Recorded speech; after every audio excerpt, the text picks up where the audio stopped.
let's do the live thing. Yeah, here we go. We are live now. I guess we should start with the introduction, shouldn't we? I mean, it's what's today's date? What's today's date, Bachanda? It's February 11th, But yeah. 2024. Mm, Welcome to Bantu TV. Where we uh, what do we normally do on Bantu TV? We just we, Bantu we just talk TV. about we just talk about the most happening headlines or Mm, trending news out of the motherland. Uh, mm. did I, kind of narrow the landscape for a discussion on Yes, this yes. channel about Ethiopia? Of course, you did. It's obviously the trending topics, the things that we see happening back home, and we try to analyze them and discuss. Every Zambian has the authority to discuss on the most important issues that are happening, affecting the Zambian economy and Zambian people at large. So, Unto Leonce, if you're watching live from New York, from Sacramento, from Australia, you can join in by clicking the link and discuss with us and try to. It doesn't matter who you are. I mean, here we don't judge people. If you are a Patriotic Front member, you can come on our show, and we can, just as long as the discussion is healthy and respectful, we can have that conversation. So everybody is welcome to come here. Absolutely, you know that, Lachufia, except the one thing that happened here, Lachufia, is that you have not, actually, Mm, you and I have not introduced ourselves. So mm. I'll start the ball rolling. And I would say my apologies to our viewers. This we are upset. For me, I'm overwhelmed. I'm overexcited. I'm over energized because, of course, if you know me, you know that, as you can see, Mushera Maniko. Anyway, Eh, Arsenal was playing today, so give us mm, a break, okay?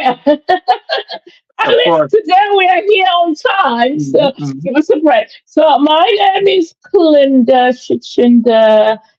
I'm live and direct right here in Indianapolis. This is the Hoosier State in the Midwest of the big USA, and so that's where we do this, and I hope you guys will join in, and let's have a healthy discussion on the happenings back home.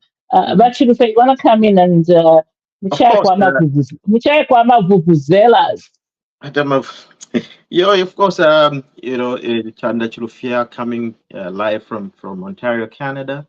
Um, to we're here to discuss, of course, if into Psana in terms of trending topics and the issues that have happened in the past weeks. So yes, it's gonna be a healthy discussion. And like I said, Vantu, you can send your comments, and like the page and share the page, and let's enjoy. Let's discuss these issues. Because there's so many things that are happening, and people want to talk, but they're too scared to talk. So let's not be scared. Let's just dive in and contribute. So, everything about Kalinda. Ah, Yep. if you're feeling, and just the most, most refreshing thing you can ever do on a Sunday afternoon. If you're in these parts, and if you're in Zambia, it's of course evening, and elsewhere it's evening. Maybe Europe it's in the I mean, Australia it's in the morning. But yeah, for you people in Europe, before you go to sleep for the night, before you turn in, hey, join us. Let's have a healthy discussion on the happenings back home. So I think enough of that, but shall we just go ahead and dive into into No, the issues for today. And what are those issues for today, Bachufia? I mean, we'll start with I think for me, I want to. did you mute yourself?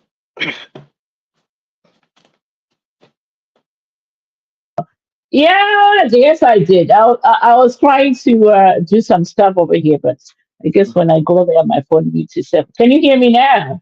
Yes, you're loud and clear.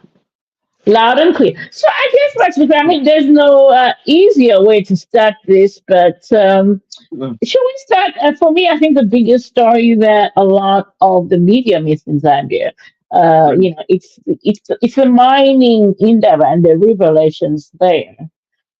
Because mm, those pronouncements at that endeavor by the president and of course he's the uh, economic advisor Jito what's his last name, Jito Kayumba, you know those I would say life changing revelations if we do them to the T.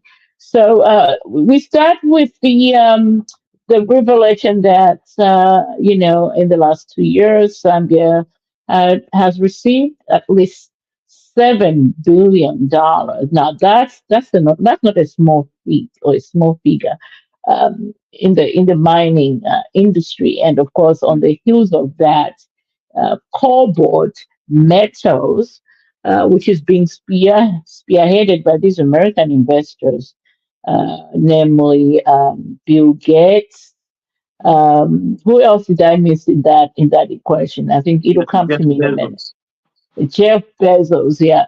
So they were doing some, of course, some mining prospectors, so explorations, and using artificial intelligence because whether we like it or not, this is where we're going. Artificial intelligence is here to stay. So using that technology, they have discovered. One of the world's third largest copper, deposits in Miomba, which is this is just in Chililabombwe, and they hope to put in $2 billion there, and that mine should be up and running by at least 2028. It will create, thousands it will be transformative, I think. So anyway, back to Sophia, those revelations. Mm, mm, mm. No, I those are great. mean, when you There's a, were reading mm, or listening to the presidential speech or to Jito Kayumba, the economic advisor, and of course the announcement by Cobalt themselves, because they did put up an announcement. mm, mm. What what went through your mind? Like even in the last podcast that we had, I actually mentioned it. I said, there's going to be a big mine that will be opening soon in between the Lavombwe and the Kasumbalesa border. And yeah, and, all this ties into another thing that I always spoke about or heavily insisted that we should do as a country. Zambia has not been mapped out since the 60s. The last time Zambia was mapped out was in the 60s when the colonial masters were here. They mapped out Zambia and they knew copper is here, this is here, this is there. But after that, the country, we've been relying on that same information for the last 50 years, 60 years. Okay? So we've never done any forensic audit to say what kind of minerals does Zambia have or hold. So Mhm. I was saying, like, why don't we, go in and map out the country? But look at these individuals, look at all these companies, and they're all behind Bill Gates and Jeff Bezos. I mean, it's no secret. I mean, Bill Gates has been in Zambia several times and doing his charity work and so on and so forth. But he saw obviously the potential. Okay, he Mhm. saw the potential. And it's more like, okay, what are we doing as a country? Why don't we ourselves be able to map up this country? But this is a good thing. You know why it's a good thing? Because they have the knowledge, they have the technology, and they have the science and the money and the resources. Okay, and just do it right, right there and then, and they'll be able to. We cannot say discover because it's always been there. I mean, people, the local people always knew that there was copper there. So we cannot call it a discovery. We cannot only call it some sort of a for lack of a better term, a word, Mm-hmm. you What would know, you call it, Rachel? I would call it, it's sort of like a uh, uh, twashitananika we've reconfirmed the deposits of copper. They're just confirming what we already have. Okay, it's not a discovery. They're just confirming what we already have, and now they're just putting figures to it because mwasange chintu, but you don't know at what large extent it is. So what they're doing is just putting a number to it to say, oh, this is how big it is. Okay, so if we were just looking at it, copper, the local. If you ask the local people there, they will tell you, yes, we already know there's copper here. We've been mining for years, but they didn't know the large extent or how deep that mine is. Now, when they come in, they put in the AI technology. It comes to be discovered that actually it's huge, big, that is going to shock the whole world. I mean, just that part alone, you know, Mm-hmm. will create a lot of thousands and thousands of jobs. And look at Zambia. I mean, we've been saying, guys, can we invest in these kind of technologies? Vakabuswe, Minister of Mines, can you please, invest in these things? Get all these young engineers from the university, employ them, let them map out the country. Let not abantu bafuma ffe ku kyalo kumbi bayisa batampa okutwe bate namukwatapa, and then you start saying, well, they've discovered it. Let us tell them. Then we have the upper hand. If we tell them, look, this is what we have, and this is how big it is. You want to come and invest? This is how it is. Now they come here, they tell you, okay, Zambia, this is what you have. Okay, this is how big it is. Let's partner together, and this is what we're gonna do. Because now it's more like they are telling us what to do. Mama. So we don't want that. Therefore, to be the shareholders of this enterprise. But yes, of course, I mean, there's no way the president, Akainde Hichilema, knowing how he is, that this venture will be a one-sided thing. Obviously, a lot of Zambians will benefit from this. It's a good move. It's a good thing that they've announced it, and we'll wait to see what's going to happen.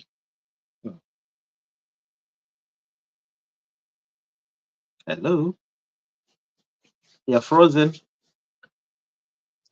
I'm right here, Rachel. Can you hear me? Can you hear me now? I'm Yes. right here. Yeah, Mhm.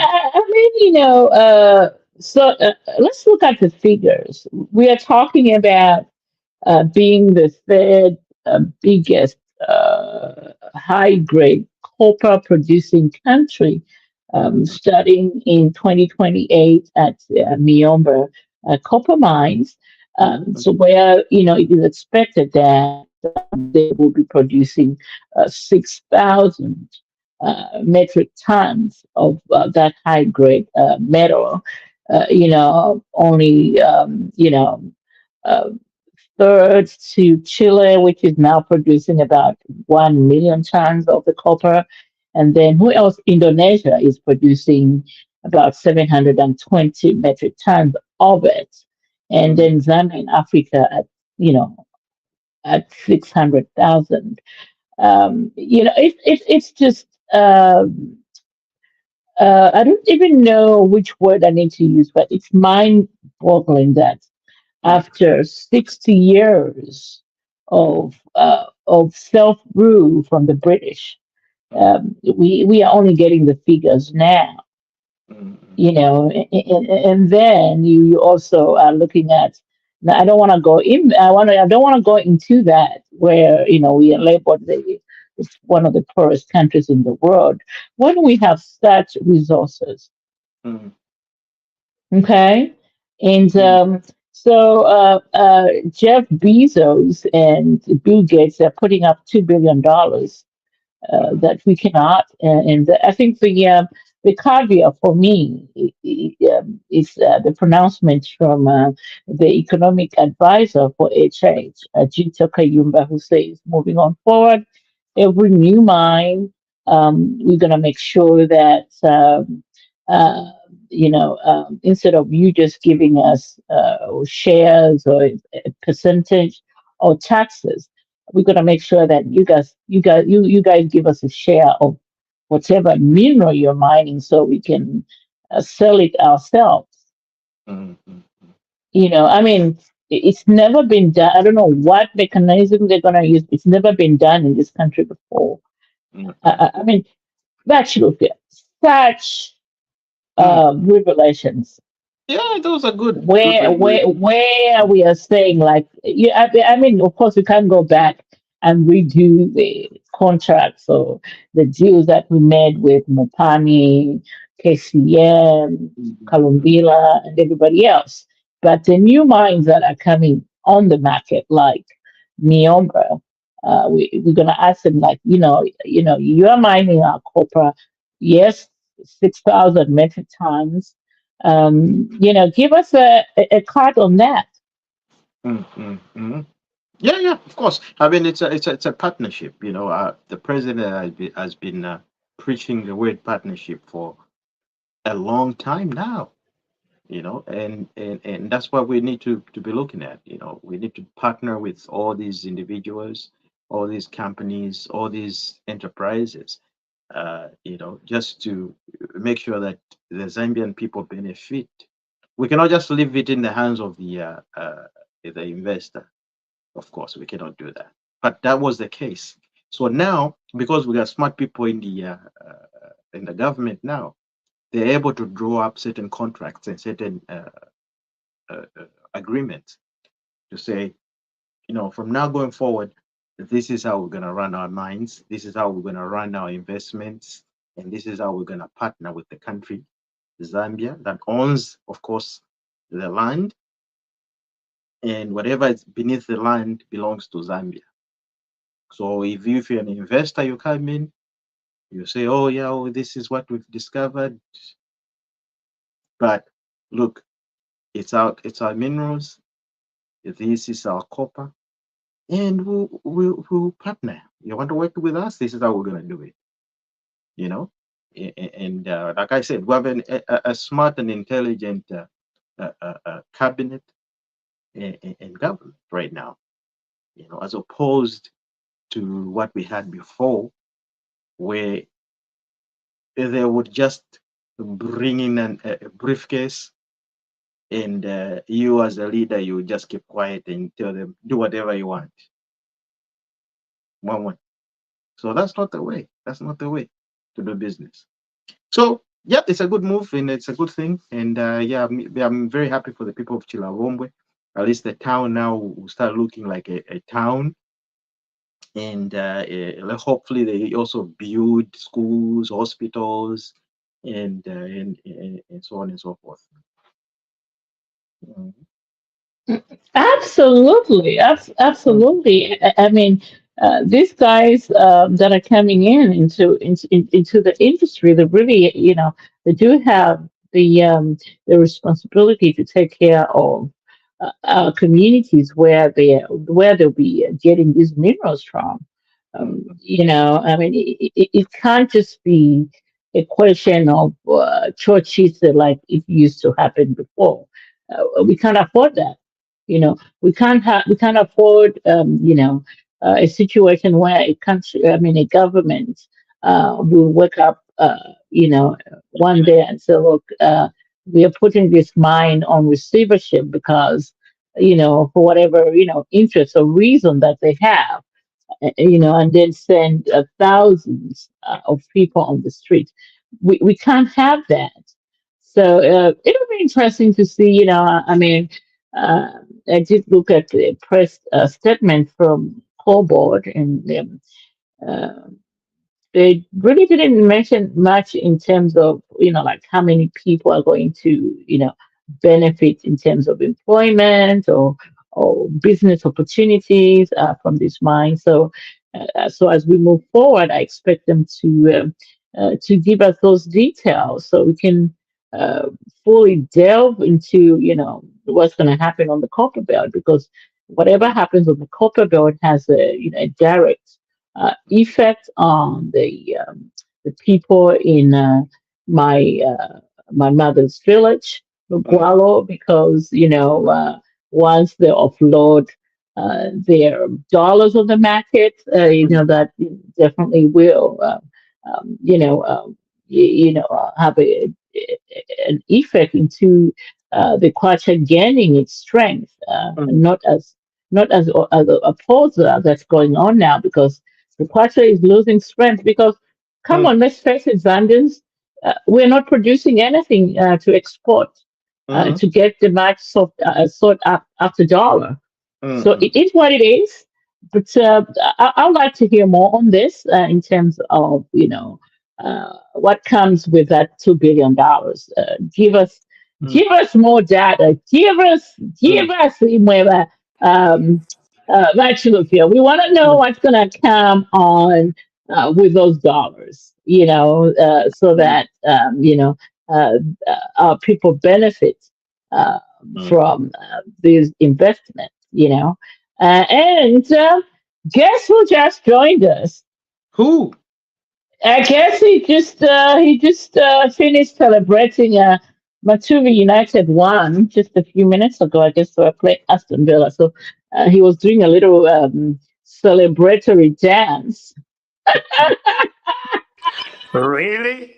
We not going No, we talk about Matuvi, and he ran away last weekend, so he couldn't afford to run this weekend. So we have. The Deep Thinker, introduce yourself, Deep Thinker. Oh, he's still dancing. Look at him. Look at him. He is not even. Valentine, St. Louis, Oh, Missouri, right in the Midwest of the United States of America. all right. Yeah. So we'll get back to you, Deep Thinker. We're talking the mining, the revelation from the mining in Indaba in South Africa, and of course, we had Cobalt Metals themselves releasing a statement later in the week about the discoveries in Chilawong, where one of the third largest uh, um, copper, high grade copper, discovery out there. So, and they hope the mine will be up and running. $2 billion dollar, investment in that. So before we go there, let me bring in the man who makes the podcast run the way it does in the background. I guess he just finished celebrating that slender win against Aston Villa.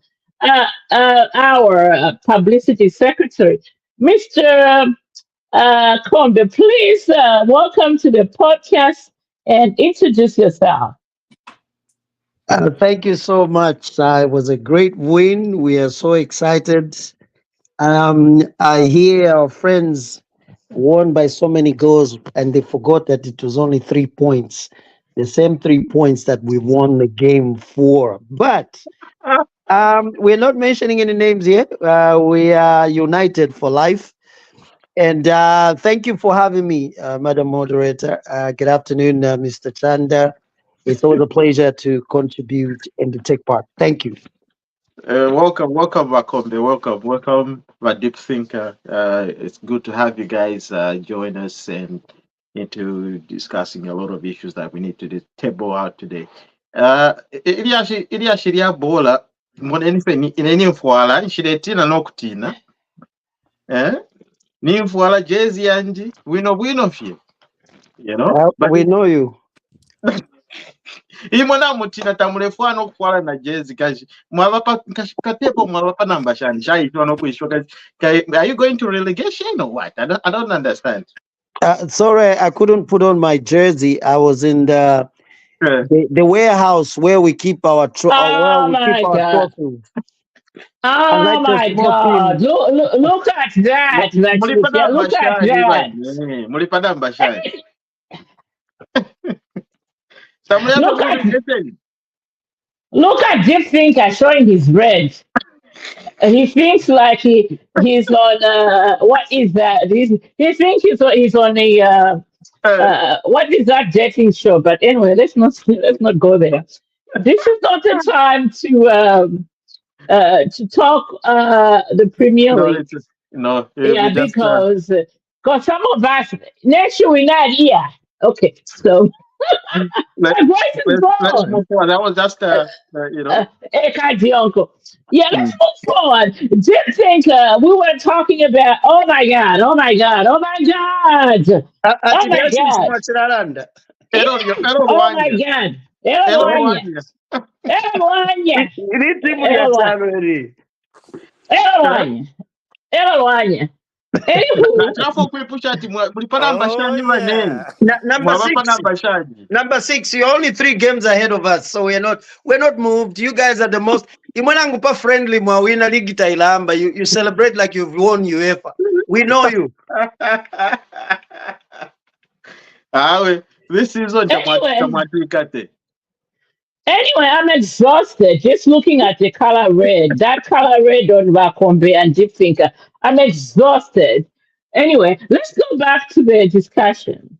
Mm. Mm. Uh, uh, actually, okay, you see what Mr. Kombe and Deep Thinker are doing to my No, faculties. Just no, looking at we're that. talking about the mines, the huge investment. I think Pakombe or Deep Thinker can come in and talk about the huge mine that's going to be opened between Chirabombo and Kasumbalesa.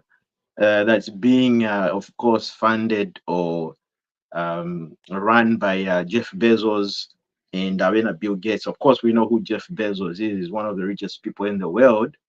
You know, if you talk about Amazon, you're talking about Jeff Bezos. So anybody who shops at Amazon, the man behind it is Jeff Bezos, and we all know who Bill Gates is. You know, Bill Gates has been in everybody's you know tank for a long time or site or whatever business proposals for many, many, many years. We know him, and he's come to Zambia. He's visited Zambia several times. So it's going to be a huge. It's a big deal, really. Looking at the people that are behind this company that are going to, be operating in that mine. So, if you want to come in, Bakombe, and tell us your thoughts and your views on this issue. Oh, thank you so much. I'm very excited, and I am, and I'm actually very positive. Um, it's a great announcement that they made. This is we should take it for what it is. It's progress. Whenever you see such kind of investment in just production being done in your homeland, I think it should excite us. And I want from the jump to go ahead and just, I believe in the president's negotiations, the UPND and the president. I think I want to believe they are negotiating something that will make the country benefit. This is the future. We're talking about electric vehicles that are coming, the batteries, and so the market will be there.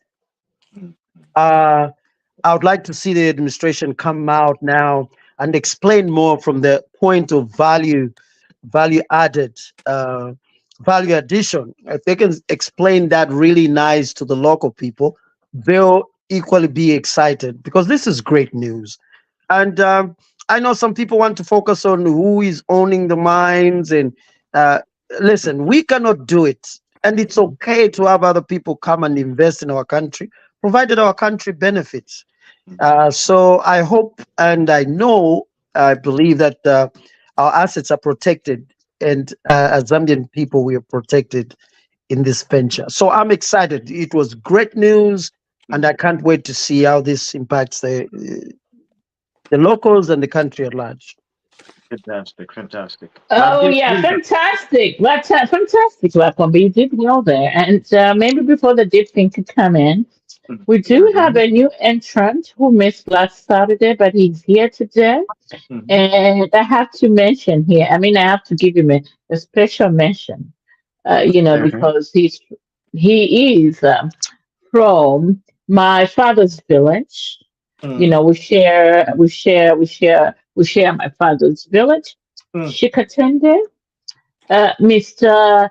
Himwami Mwete, welcome to the podcast. So before you come in, just tell us, I know you didn't tell us last time where you are, but we know you're from Shikatende. Just introduce yourself to our viewers, and then we'll go to the deep thinker before we come back to you. And we are talking about the mining indaba. Go Okay, ahead, Mr. okay. Mwete. I'm happy to be here again on this forum. We are we are here to share ideas, Mm. the happenings that You're are very currently going on. Good news. But basically, I'm Himwami Maja from Shwinj district. I'm a teacher by profession. I teach English language, geography, mm, civic education, literature in English. So when you mm. talk about mining, I teach geography where we teach children about mining. Nice, nice. Yes, civic education. Nice. We teach pupils about economic policies that the country adopts, Mm, mm, production, mm. jobs, that kind of thing. Oh, Great. okay. So Then you will have a literature. lot of. It's Mhm. we- yes, Yeah. literature. Mm, We mm. teach pupils to have an analytical mind. We Yeah. expose pupils to critical thinking, Mm, thinking not this time, thinking not in the box. mm, Sometimes there's no box to be in. So, but you have to think. So yeah. literature in English exposes pupils to analytical thinking. It Yes. also shows the ills that the colonialists had, the Mm, intentions that they had when they came with mm, to colonize us. Religion first, but actually they wanted our wealth. So a mm, child who has studied literature knows very well mm, what a white man can do. So they are mm. exposed to critical thinking. So Yeah, even that's good. when you talk about this mining thing, it has come at a good time, and I have got Mr. accolades Moite, for. Mr. Moite, we are going to give you the floor. I really By appreciate the you. way, No, I I'm not. was a literature student myself, Oh, me and too, me too, me too, you me know, too. Actually, on my and grade I 12, read so many books, Okay. yeah, from the only thing that the I don't know how it is now, but most of the books that we're reading were either written by Nigerians. We used to read Yes, things fall yes, apart. there is All a those for the old deliberate man, policy. the you old know. man and the Old, the old man old and the man and the maiden. maid, And maker, Yes. maker. Rosalind and all those things. We used to read all those, but we You didn't have see, indigenous Zambian literature no, books. that's. I'm going there. I'm going there. Ah, Okay, okay. So now, a gentlemen, deliberate. gentlemen, let's hold it. Let's hold. We're gonna have. We'll probably dedicate a topic on this issue at No, some no, no, point. no. Yes, but It's a before you critical come point. in, Mr. Muye, it's a critical point, but It's a hold that critical thought point. right now. Hold that thought, Mr. Muye. Let me Okay. introduce another new entrant. Okay. Okay, Mr. Hamonga Shongo. Please introduce yourself, where you are joining us from, and please welcome to the Bantu TV family.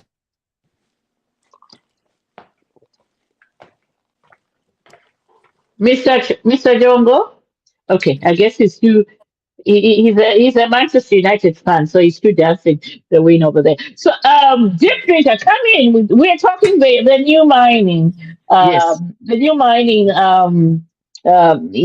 pronouncements from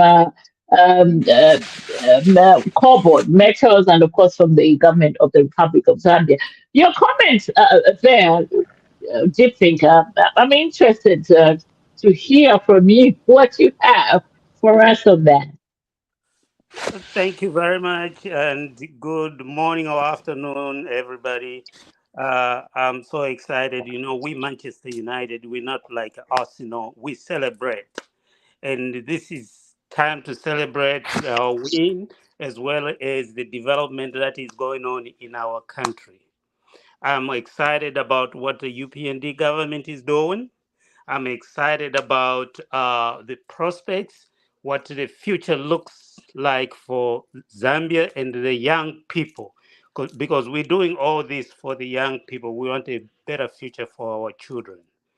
So now, what I'm challenging the UPND government to do is to start making projections to tell people that these mines that we are bringing in the country, these investments we're bringing in the country, they will benefit in these ways. I just need a common person to understand this moment. What does this moment mean to Galinda's grandmother, grandfather, cousin who can't read or write? How are we explaining that so that when we start campaigning in 2026, these investments are going to campaign for us, and we just go there and show appearance and then disappear because we have already put in place things that will campaign for us. I'm very excited about the development. Great. Mr. Yes. Mwete, you have the floor now.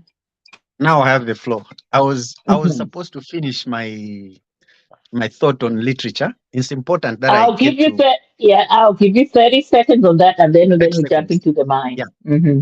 In the new curriculum, there's a deliberate policy that there should only be 2 foreign books.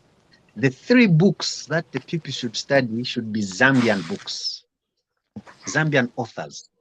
So we'll be in touch with the Zambian ground now, not just all the 5 books from outside the country. No, 3 books will be local. Can I get back now to the mining indaba? Yes. Yeah, there is a terminology that is said that mining is a waste asset. When you mine copper out of the ground, you can't take it back. You use it for once and that's all. There will just remain deep holes in the ground. But that aside, it's a negative side of mining. It's a waste asset. The positive side about mining is that it has got a multiplier effect. Where there's a school, or where there's a mine, look, I'm too fast. Where there's a mine, there will be a school, there will be a road, there will be tarmac, there'll be a housing development. There will just be a lot of things happening there which will contribute to the level of uplifted standard of living. Remember, Solwezi was not like it is 10, 20 years ago. Solwezi was just a small village, but now it's a force to reckon with. Big companies, big shops have gone to open some of their outlets there, all because of the mining that has taken place there. Now, that new mining which has come, you think everything will be the same? It will open up what has not been there all the time. Kudos go to the first Republican president of Zambia, Kaunda. He saw that there were a lot of minerals underground, but he chose not to open all of them at a go. He was thinking of the future, what will be there to open in future. Imagine if Kaunda had opened up all the mines at a go. We will all Would be have rich. Okay, now. I'm no, no, no. go ahead. There would be, I'm kidding. Go ahead. yeah, there would be nothing because everything would have been exhausted, depleted, resources would have been depleted. But now they are getting to us at a time when we also need them. We cannot say we don't have a share. He left a share. He left a share for us. So that new mine with whatever deposits, it's good. But word of caution is this one.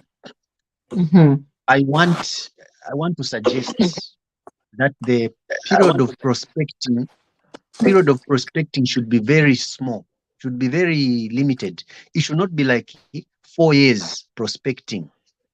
Maybe in those 4 years, they have gotten everything that they need. Yeah. Prospecting period should even be 6 months. The minerals are already there. Yeah. But you find no, they're prospecting for 2 years. They just get samples. I'm hearing 10 years. I'm hearing 10 years. That's what I'm hearing. 10 years You know, prospecting so period. I'm like, 10 years? Like, why No. you want to put a mine 10 years trying to to be operational in the next 10 years? Why? It should be already Gentlemen, I think cannot quote him. gentlemen, these are, these are, suggestions that we need to put forward to the government of the day. Yeah. So they're saying, no, the mine will be operational in the next 10 years. And then afterwards, after all these cries, they've reduced it at, oh, no, actually now it's maybe 2 years from now. So why are they changing the information? The minerals are already there. We know the minerals are already there. And them themselves, they know that. All they need to go in is to dig. I lost my internet. Go ahead. Yeah. How can you court a girl for 10 years? You want to marry? Courtship 10 years. Come on. Let's be serious. 10 years. Mutinta, you're courting you for 10 years. My No. suggestion. No. We got to be serious there. 10 years courtship. Through the chair, I think the concern is legit, but what we also have to be very careful is where we get the information from. All this, most of it is just reported thing. So we have to be very careful who makes the statement. Have we had an official person from the Ministry of Mines or somebody from the administration who speaks on behalf of the president says these things? Because if we just follow social media, I think we are going to be lost. Because we should always remember that there are people who don't want to see progress under HH. So they'll also be taking out information, especially the information that runs through social media, like the WhatsApp groups. That is not legit information. So until we get the right information from the right people, I think we should just look at it for what it is. Yeah, and I think this Absolutely. is. I hope the administration is listening. These are things also that the administration should be ahead of. They should anticipate such kind of things. Silence is ambiguous. If they keep quiet, people start filling in the void. So they need to come ahead of this, have a press conference, have a representative from the company itself, and a representative from government to hold press conferences and explain. And again, have a deliberate thing where we go out there and explain the value addition part, how the country will benefit. Those are very important things to do before you announce that the project is about to happen. So I think our communication should really take the thing and be serious about it. Absolutely. Before you come in, I think we have new entrants here. Let's introduce them. Oh my goodness, that's true. We are being outnumbered by BantuTV United fans, but let's welcome. Let's welcome.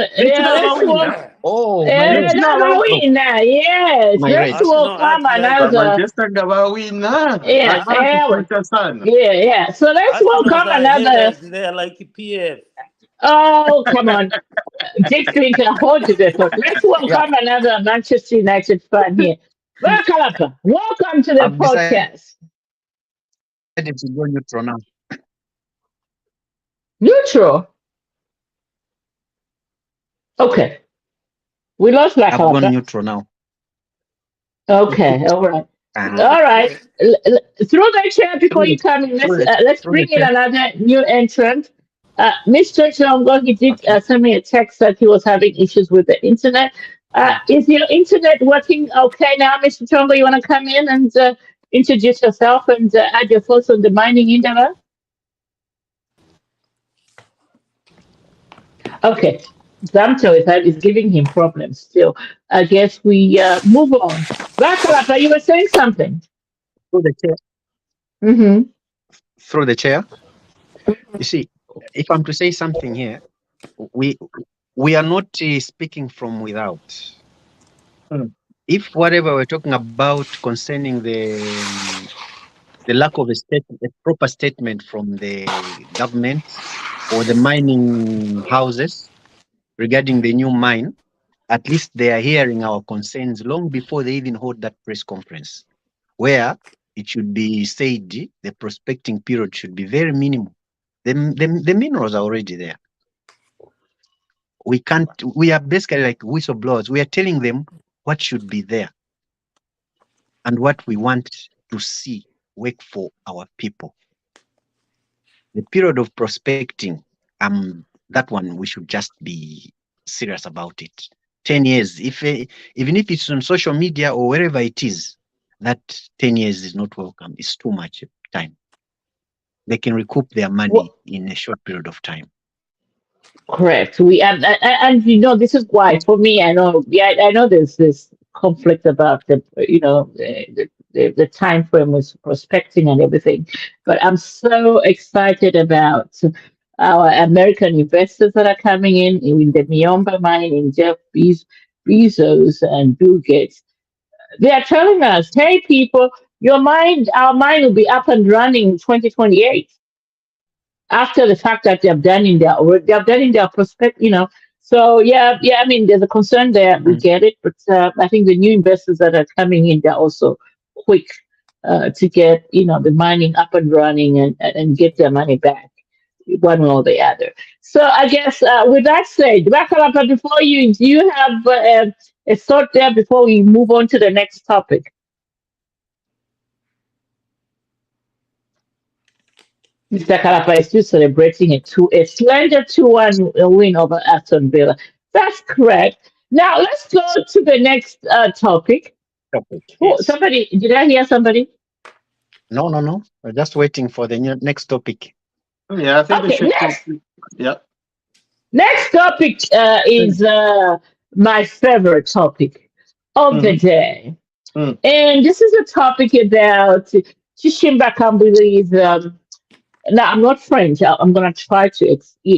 Uh, Vakalinda, didn't you think Yeah. of combining the previous topic now, the investment here, the railways, and that huge investment that's going to happen?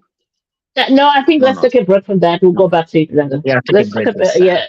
let's take a break from the mine. We'll talk about Lobito Corridor and what the Chinese are doing there because I it's just thought another maybe exciting. let's combine the two together. I know, but let's take a break. Let's talk about Mr. Shimbakambudi's Bakambili. toxic. Yes, because I know a lot Through of the chair. people have been Nashukuru Maria. hitting me on the side. They Nashukuru. want to talk about first of all, how do you get deported from You know, at midnight? I'm so sorry. through I'm the so sorry. Through the chair. Okay, well, through the chair. I'm the person. Oh, is that Mr. Mwete? Hold your thoughts for Mr. right Macha, now, yes. Can I start? Mr. Maja. Okay, you start, Um, and then we're gonna go to the. Hold on, Mr. Macha. We're gonna go. Here's how we're yes. gonna do this. That way, we can give everybody, enough time to talk because a lot of people have a lot of, of opinion on this. So we'll start with you, Mr. Macha. Then we go to the Yes. deep thinker. Then Ibakombe. Then Mr. Kalapa, and then Ibachilufia. In that order. Now, Mr. Macha, go ahead. Uh-huh. You know, you don't insult a crocodile before you cross the bridge. Huh? In Tonga, we say utatugiriji wena mubiri gawo jiri mumenda.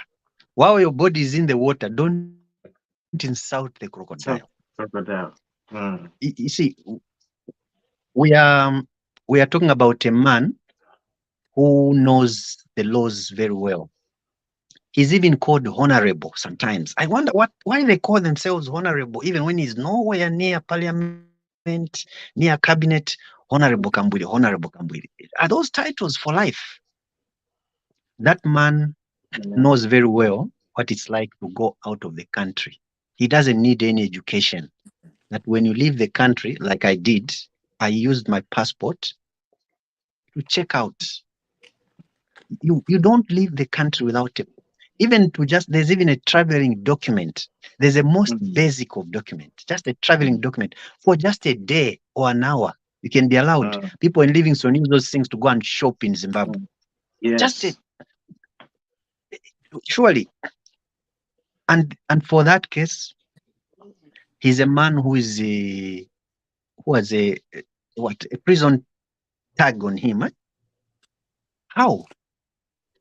A patient becoming so active to make plans. If he at least he had run to a hospital, better.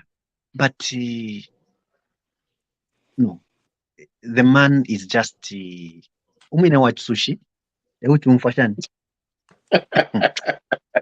Anyway, let me end there. Deep thinker. So, Welcome Willie held a high position in the country. He was the information minister. And I understand, I appreciate the government doing what they're doing to try and help him, given that he was a high-ranking government official at some point. And when you're a high-ranking official, government official, that means you have some information about government. So when you deal with a person like that, you have to be very, very careful. And I think the government is being careful on that. But there was a carelessness somewhere because, I mean, given the cases that he has, I'm sure if those cases were on each one of us and we had an opportunity to escape, we would have thought about escaping. So he's human. He left and then he was brought back and now he's in the hospital. And now they're talking about taking him out again to out of the country for treatment. Now, that's where my confusion comes. Here's a fugitive Brought back. And we're talking about taking him out there. We have some common Zambians that really need help, medical help. And then you have a fugitive who has in the past boasted that he has a lot of money. He doesn't need any help from anyone. And we are facilitating his leaving the country. I'm confused about that. Maybe somebody in this forum, on this forum, can help me out there because I'm stuck with that. Mm-hmm. Okay. Are you putting a footnote on that, Deep thinker? Yes, ma'am. I need help to think that through. All What the right. government is thinking, trying to take him out of the country. All right. He even boasted at one time that he could go and have tea with the queen and come back the same day, something like that. Great. Great. Mr. Kombe, you want to come in? Because you are next. Kombe. Thank you very much. Mr. Kambwili's situation actually is very unfortunate. To me, he's been a nuisance for a long time. He has to be put in his place. First, he has to be treated according to how he acts. He committed a crime by leaving the country illegally. He's been brought back. He should be punished for that. It's very important that the judiciary system uses him as an example of things not to be done by a citizen. We begin from there. This man already has a 6-month sentence. He has appealed, and he appealed that the sentence was too much. So the government equally appealed to say the sentence was too short. Actually, he needs to be in there for more than 6 months. So that's very interesting. But the man has been a nuisance for a while. And one discovery he has made, I think, after the trip to uh, Zimbabwe, is he has just found out that he's not as important as he thought he was. He thought the ZANU PF, being a sister party for the PF, was going to embrace him, protect him, but they just showed him exactly his value. So this man, we shouldn't feel sorry for him. I want to agree with the last speaker. The example the government is setting to even send him out on government expense to South Africa is a bad one. You are rewarding a convict. How can he break the law and you send him out? I cannot understand, and I think this has come from straight from the president, because he's a political figure. But that doesn't warrant the, the treatment he's being given. So I think he should be man enough to face his charges and what he has done. And I hope from now onwards he stops being a nuisance. We are tired of him. This man brags a lot that each time he sees a uniform of a policeman, he passes out. So I don't know how brave this man is. He's one of the most inciting person I've ever seen. He incites people. Him and Sean Tembo. Sean Tembo is a millionaire who will not close his mouth. For him, the only way of opposing, I know I'm digressing, but the only way he opposes is attacking the president. So these two people, the government should not feel sorry for them. And I want Mr. Kambwiro, I'd love to see him immediately. He picks up, brought back. And actually, they should put his case now in front of all cases. Charge him and show everyone what not to do. He's a nuisance. Absolutely. You hit the nail on the head there, Mr. Conde. So let's move on to the, oh my God, I'm talking to my To the United fans through and through today. Okay, anyway. I'm Mr. not Kalapa, go ahead. I'm What? not amused, but go ahead, Mr. Kalapa. Thank you so much. Yeah, I think we are doing a disservice to the Zambian people for condoning Kambwiri's character, because there's no way you can get a convict and say, okay, now we'll send you to South Africa. How many people that have been convicted in Zambia that have fallen sick, and then they have even refused them to go to a normal hospital? So I know the president is too lenient on everybody, but this is setting up a very bad example, because these guys, they know how they play the games. If that guy he claimed, as he said, that he was rich, why not use his money? Moreover, those are the people that he stole a lot. When they were in the ruling party. So why we cannot be using the money, Zambian coffers to send them abroad? This is very unfair to the masses. I think he just needs to be in jail, because he skipped the bell. Thank you. Absolutely correct. At this juncture, I am just going to turn into Viola Davis and play Mr. Kambudi's antics for the world out there. So let me start with him sending a message to the president about his illness. Let me get into character. Mr. President, my brother. My brother. My BP is not going down, my brother. Hmm, hmm. I'm dying, my brother. I'm dying, my brother. Yes, I'm doing my Hollywood thing now. Yeah. And Okay, before go you ahead. come in, now I'm trying to just remind Mr. Chilufya that Mr. Kambili is antics. from last week. My brother, please forgive me for all the. Ooh, ooh, how am I on Afwa? Please forgive me for all the bad things I've done to the Zambian people. I'm willing to work with you, Mr. Brother. To work with you, my brother.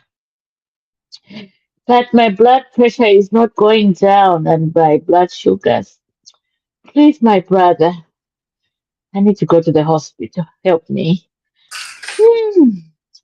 That was the first one. Now, the second one, it was after he arrived in Zimbabwe, where he thought Mnangagwa had his back. Eh, those people wanted to kill me in the Panoponti, Nembwili. They wanted to kill me. We had this information that they were going to use either RTA, road traffic accident, or they are going to poison me in Nembwili. BantuTV, come in with your comments. Ili ashava chimba kambuli, it's it's a sad story, to be honest. A person of his caliber in terms of politics, in what we know him of, I wouldn't. It was a shocking story. Muna tumuntu alevu tuke chao chakwe aya ku Zimbabwe. But in the first place, the big question we need to ask ourselves is, why did he go into Zimbabwe in the manner that he did? And we were thinking that what Shimbakambwili was, like a lion. You used to brag those days when he was against the Balloon. Punch for punch. Punch for punch. He was really, really, really loud. It was like, look, me, I can do anything. You know? It was so. But look, he's in fact even in a government that's very, very lenient. Yeah? It's not a government here when Edgar Lungu here in. He's in a government of HH that's very lenient. It's even offering him Pasuva Plata Jeremwana. Now Olwala, they got to go to Waleku hospital. Government expenses. You decide to start dictating where you want to go to be treated. A beggar is not a chooser. You cannot be begging and at the same time choosing what you want. The government told you you've got two options: South Africa or India. How in the fuck you could America or wherever you wanted to go. England. You cannot be a beggar and they choose. Somebody offering. Okay, fine. Why don't you do it on yourself? Because you said Mwalikwa Tama 70 properties that you get rent every month. So 70 properties every month you get paid. Why don't you take yourself wherever you want to go?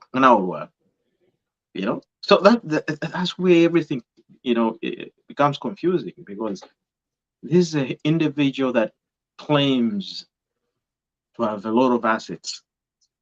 And we all know, like people in the corporate world actually know but Shimbagambwe has been in the mining business for a long time. He has actually money. He's made a lot of money in the mining industry. A lot of money. But look at him now. He wants to him, I think what he wanted, the game is playing here. I think it backfired on him, because I think Ama advisors, these guys in the PF, because by PF, you know how the PF works. They work with propaganda. So they wanted to create a scenario to say, oh, if Bachimbakambwe na Barwala, HH will not come forward and help him. And then they were shocked that HH said, no, let me help him. And then now story as I change. Then they're trying to make, these guys are crazy. I don't even know why these people, the Patriotic Front, are a political party right now, because whatever they do, it's crazy, mama. And there's no way abantu balefo kwafa yolefo kula. What is that?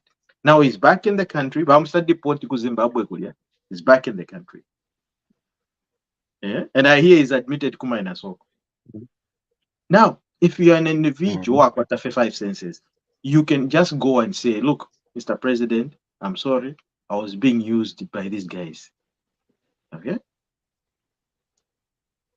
You should have to go apologize. I was just being used. I don't know what I was doing or whatever. Like, you just come up with a story. But look, you have cases, and even the case, in fact, it's a big case. You cannot cross a border, without a passport. The only way you can. Me, I used to live in Livingston at one point. My sister lives in Livingston. We used to go there before I had a passport. And they will give you a time. From this time to this time, up a border. They'll write. It's just a simple thing. You go to the border, they'll write the migration officer. Okay, they pass. Zimbabwe, you go do whatever you want to do. You shop, you come back. If you overstay, that's another problem. Charges. See? That's how it is. Through Mhm. the chair. So, All right. Before you come in, who is that, Mr. Macho? Yes, Before you through the come chair. in, Yes. go ahead, Mr. Macho. Okay. Things started falling apart for Chishimba when that bodyguard of his left him alone. That bodyguard who alifala maglass wapita sana pamenso wakali pali onse. That man just left him. And from that time onwards, the man just became too proud. And as we read everywhere, pride goes before a fall. There is no way you can be so proud to such an extent that you even insult the head of state. That man even went tribal. Hate speech to insult Tongas. Sometimes when God wants to punish you, he will remove some logic that you are supposed to have. To say, when you are going out, you need a passport. Just that logic is removed from you. He lets you to operate on your own. And when you operate on your own, you find yourself in Zimbabwe without a passport, thinking you can go somewhere. No, it doesn't work like that. And the other thing about that man is the Chimbakambwiri man. Whatever he's doing now, his games, they are playing on his immunity. How can his BP surely low come down when you are involving yourself in such things? Crookedness. You always be thinking, planning, what am I going to do next? Okay, I go to Zimbabwe. From Zimbabwe, where am I going to? Without a passport, now he's back. So with all the circumstances that he has found himself in, especially the man-made, the ones that he created for himself, how can his BP come down? Peace of mind is you. Mutinta, yeah, there you are. You are taking a glass of water. Is that not peace of mind? Peace of mind. It's you. It's you. Now with what he has put himself in, and it, God forbid, BP, is very bad. Would he blame anyone if he died? We all have pressures, but we manage them. But in his case, the way he's managing his pressures is not in a civilized manner. If he has a complaint, there are many ways in which he can table his complaints. But to run away so that you create more BP to yourself. Mali buyaku ilombela. Wala ni mungu bakalamba imwa. Mali buyaku ilombela yoka. I rest my case. Through the chair. Let me just also contribute. Come in. First and foremost, I think let's not give Makambwiri too much credit. Vakambwili, nobody's using him. He has always lived in his head. So nobody's using him, nobody follows him. He wants to be relevant, but he's not. There are two things here. He's violated the terms of his bond. That is a case he has to answer. That's one. Two, Mm-hmm. he defamed the administration by saying they were trying to assassinate him. That is a charge that should be brought before the courts, and he has to prove, because that's defamation. He has to prove. He said the UPND administration was trying to assassinate him. Put him before a judge and let him say, because he used the same thing when he was peddling tribalism. He does that. He Mm-hmm. plays around with words. Those statements can cause commotion in a country. What if today Correct. Honorable Kambwili is involved in an accident? People will think the government has killed him. They will say he said it. So he has to be brought before a judge to clearly state where he found that information that he was about to be assassinated. And he has violated bond. So these are serious charges. They should not feel sorry for him. Vakambwili has been irrelevant for so many years. He lives in his head. What he believes is what he perceives to be. So he has, I think reality has to be done for him.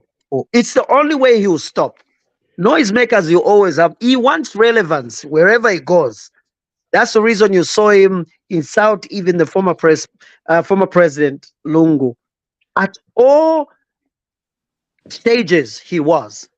Any platform he had, he was insulting him like no man's business. He's doing the same to the current president of the republic. Though such kind of people should not be condoned. They should cage him up and he'll stop. You'll be lecturing in prison. Bakula fundetiwe mbana mapinda.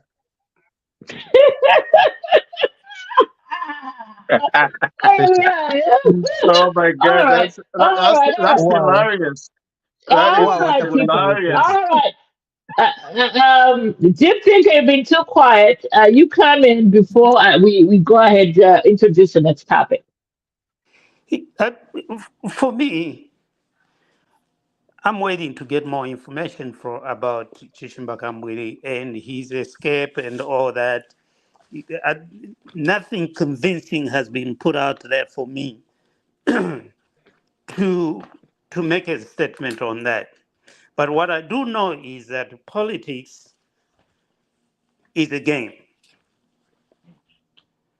Politics is a game because when Lungu was president, what if Mwimbo had escaped to go into another country and brought back? Do you think he would be at minor soccer?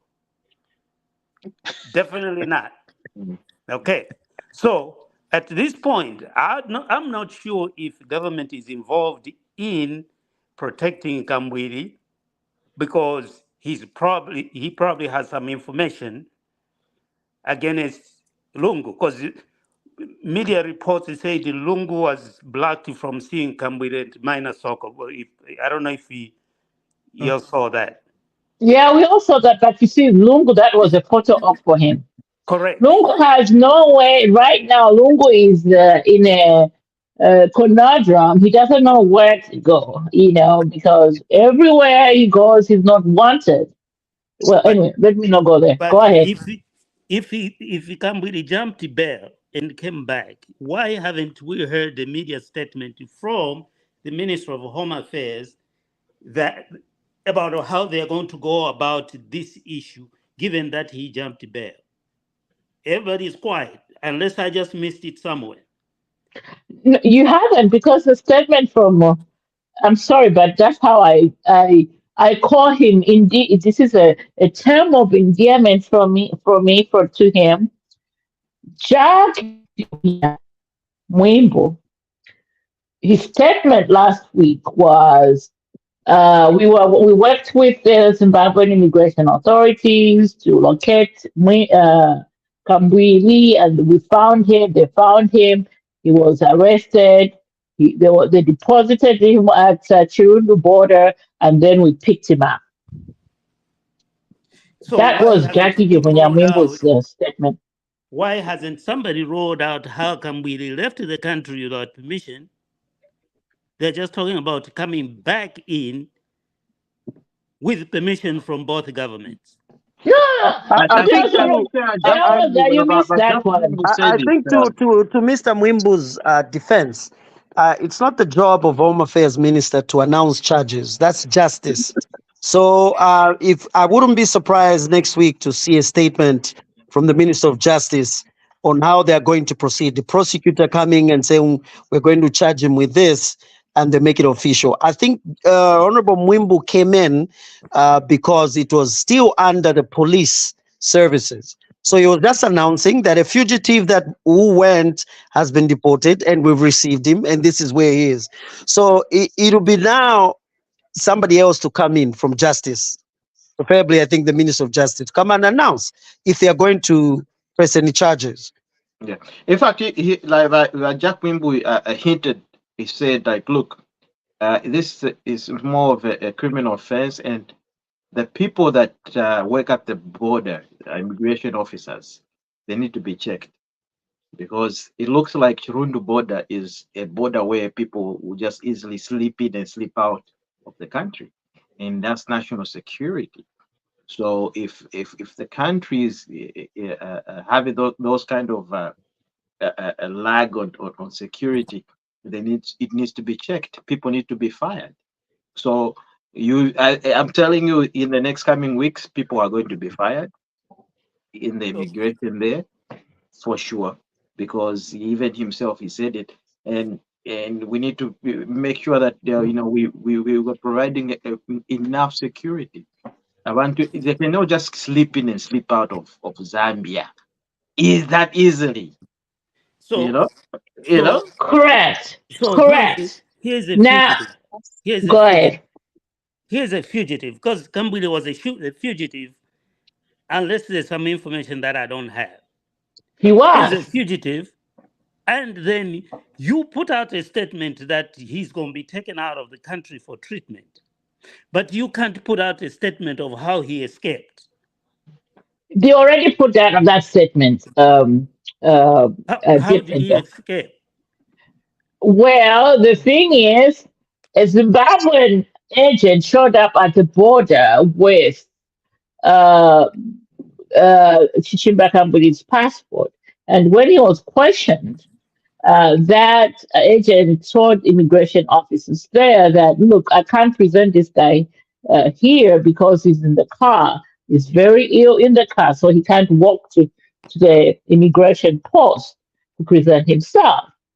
So he was then told, leave the passport here, go and get Chishimbakamburi from the car. That agent left the passport at Chirundu border, went to the car, and the next thing we hear is that they wanted to kill me from Chishimbakamburi's mouth. So that's how he escaped. But, Madam Moderator, that part is still legal. The illegal part is after that man escaped and Kamburi crossed. That's the Yeah, well, illegal I part. think what happened was Kawachimba Kambwe already had crossed into Zimbabwe without a passport. So That's where it is. he was trying to So validate his he was trying visa. to get somebody to bring a passport to him in Zimbabwe. You see what I'm saying? So it's more like you've already done a crime and then you want to correct it.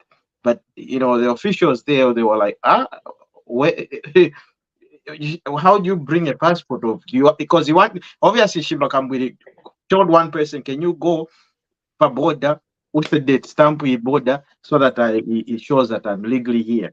I, But in the first place, he traveled illegally. I just don't want to trivialize the issue.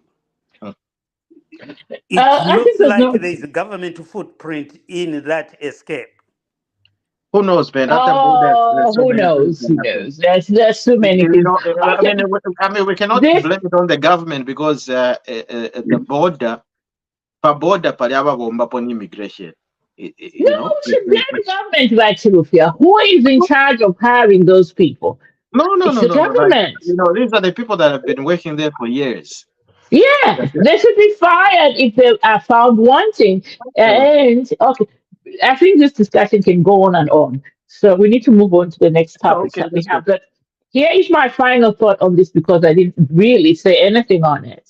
Uh, Mhm. as for me, as somebody who called out Mr. Kambwiri 2, 3 weeks ago, when or you all were sympathizing with his illness, I called it out. I came out here and said, I don't believe it. I don't believe in Mr. Kambwiri's illness.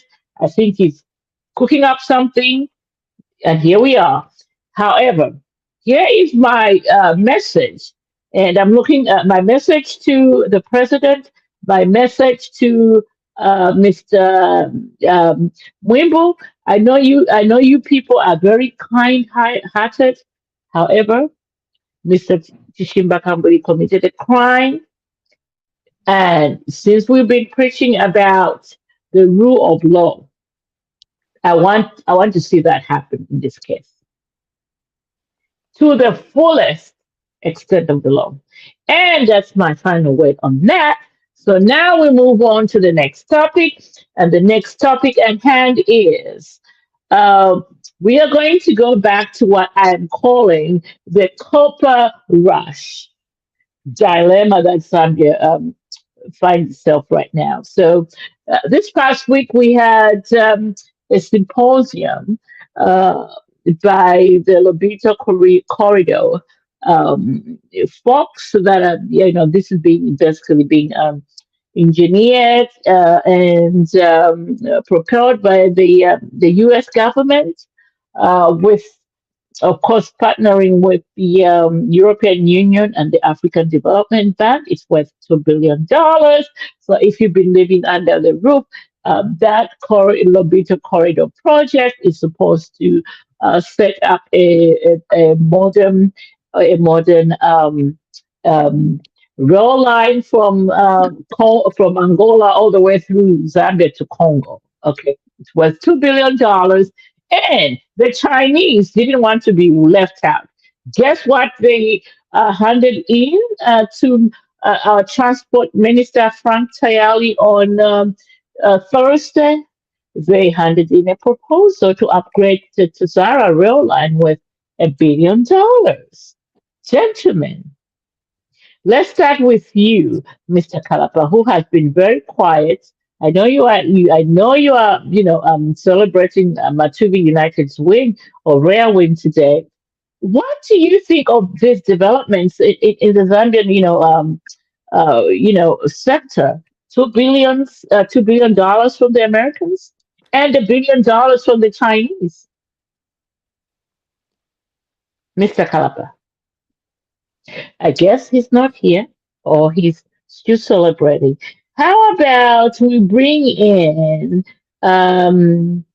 let's Mata, bring in Mr. Mr. Mata. Masha. Masha is ready to go. I can see him Mm. moving his lips. Go ahead, Mr. Yes, Masha, please. Come in with your comments on yes. this. I'm so excited with this new development. Roads, roads or rail lines, they are a silent development. Just if you want to develop an area, just put up a road or even a rail line. Then you forget everything will just fall in its place just because of the road. Silent development. Then the area where they want to open up, I'm still puzzled. There was a Nakala Mozambique route as well. It's like we are doing too many things at a go. What happened to this Nakala corridor, Mozambique route? It's also near to the coast, but this one has become also has come on board as well. In my case, it's like we are doing too many things at a go. Why don't we concentrate on one? Why has this one become so special and urgent? And there was a Nakala corridor in Mozambique.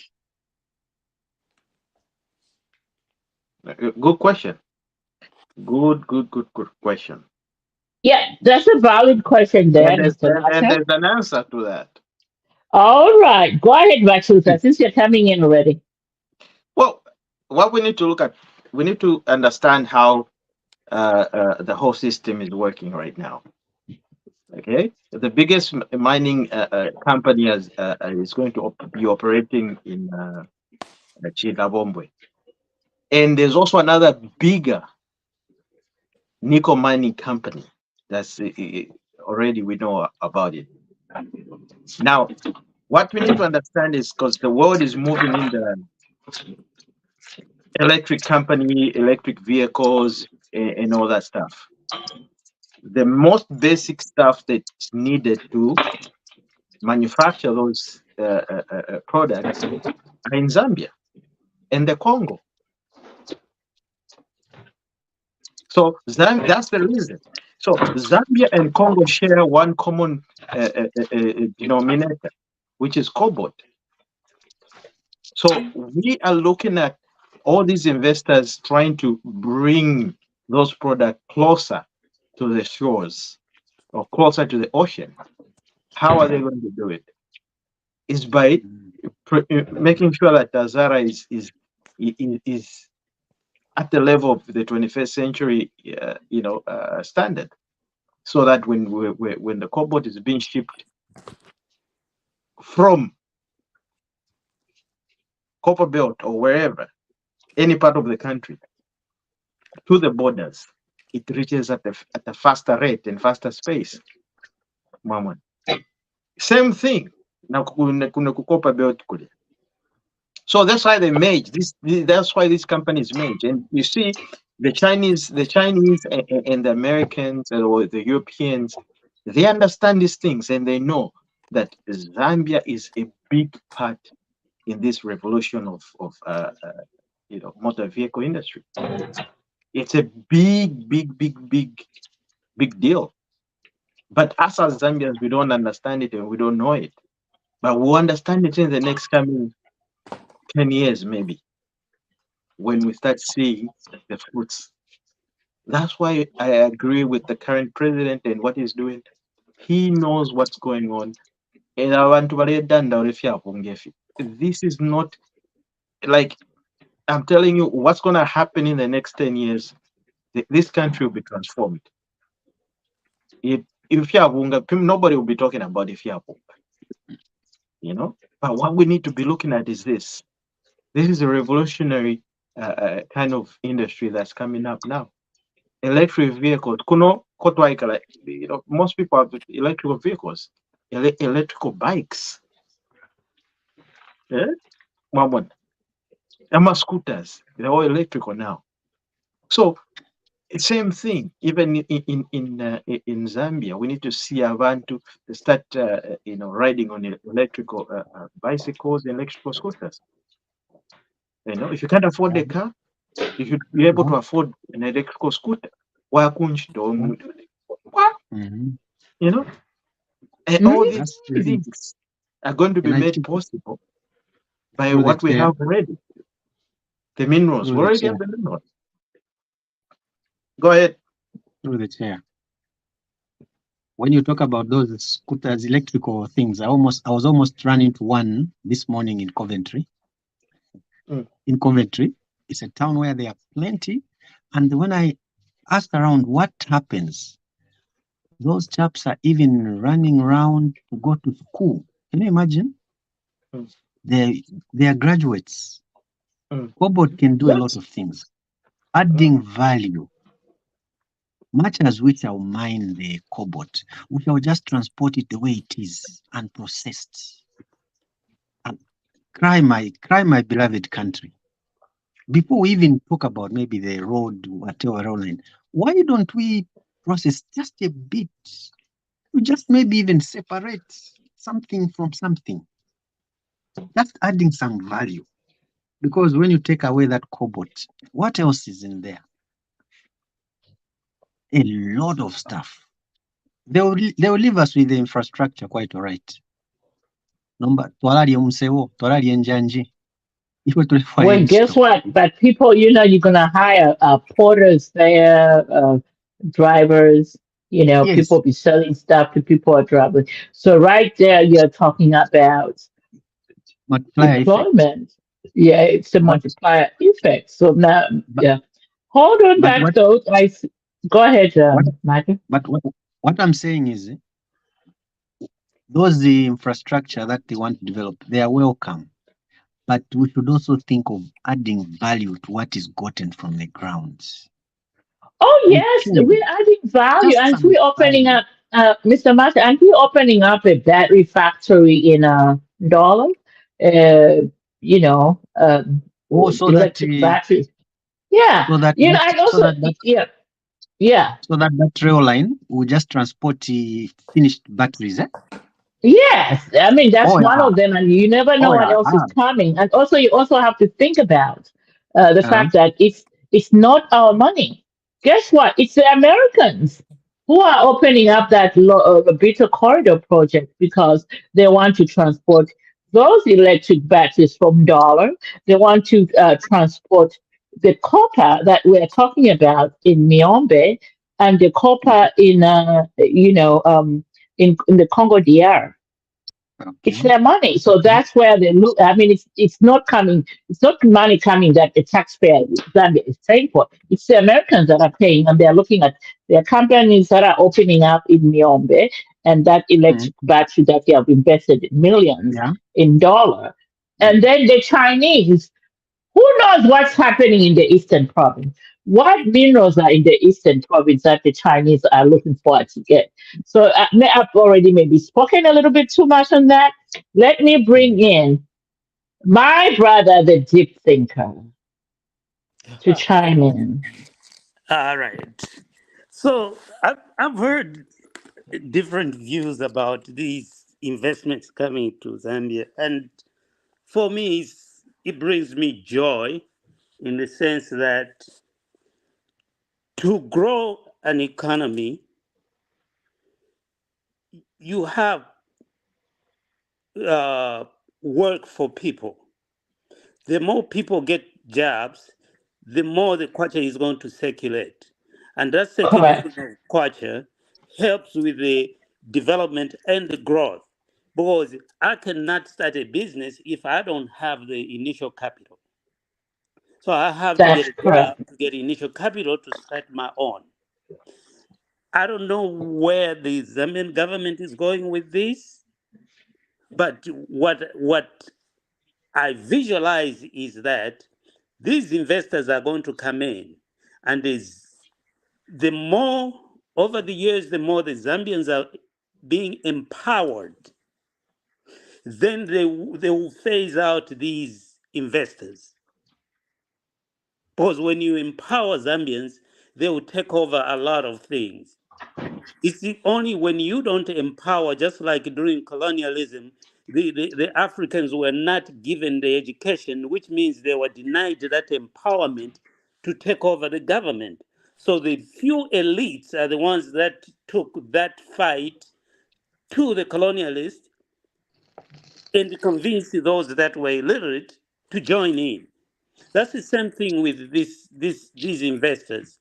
The more the people get uh, the value of the kwacha in their homes, in their communities, the more it circulates, the more they will start their own businesses. Because Zambians are very creative.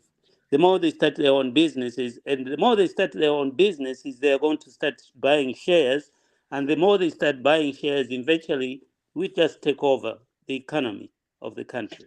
That's how I visualize it.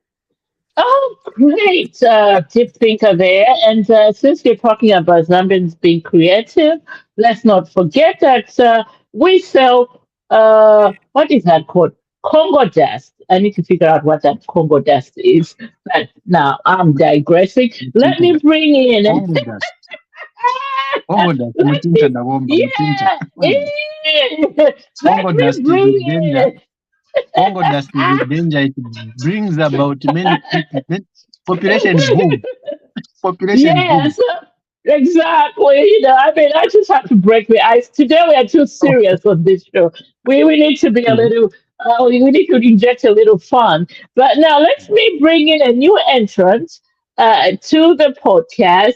And from his name, I can tell he is from uh, Shikutende or Shibuyunji Oh Lord. or in that area. Oh But before, Lord. oh Lord, forget it, deep thinker. Mr. Gilbert, Jibelenga, please introduce yourself and where you're joining us from. We are talking about the Lobito Corridor project, as well as the Chinese with their 1 billion offer in upgrading the Tazara rail line.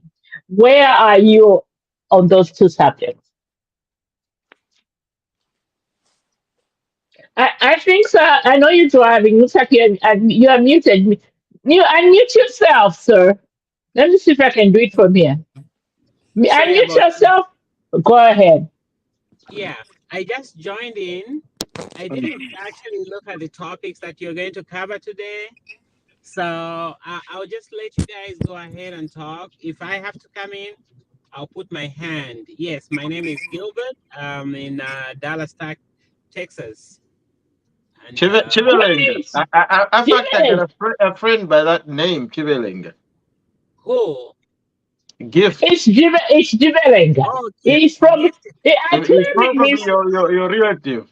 he's from That's my brother. Shikatende. He's from Shikatende. Yes, Yeah? I claim him. yes, yes. Gift is my brother. He's my, well, in English, he's my cousin. Oh, is Um, he? yeah, his mom and my mom are born from brothers. Oh, No Mujisala. yeah, No I Mujisala grew up with Mujimwana. him.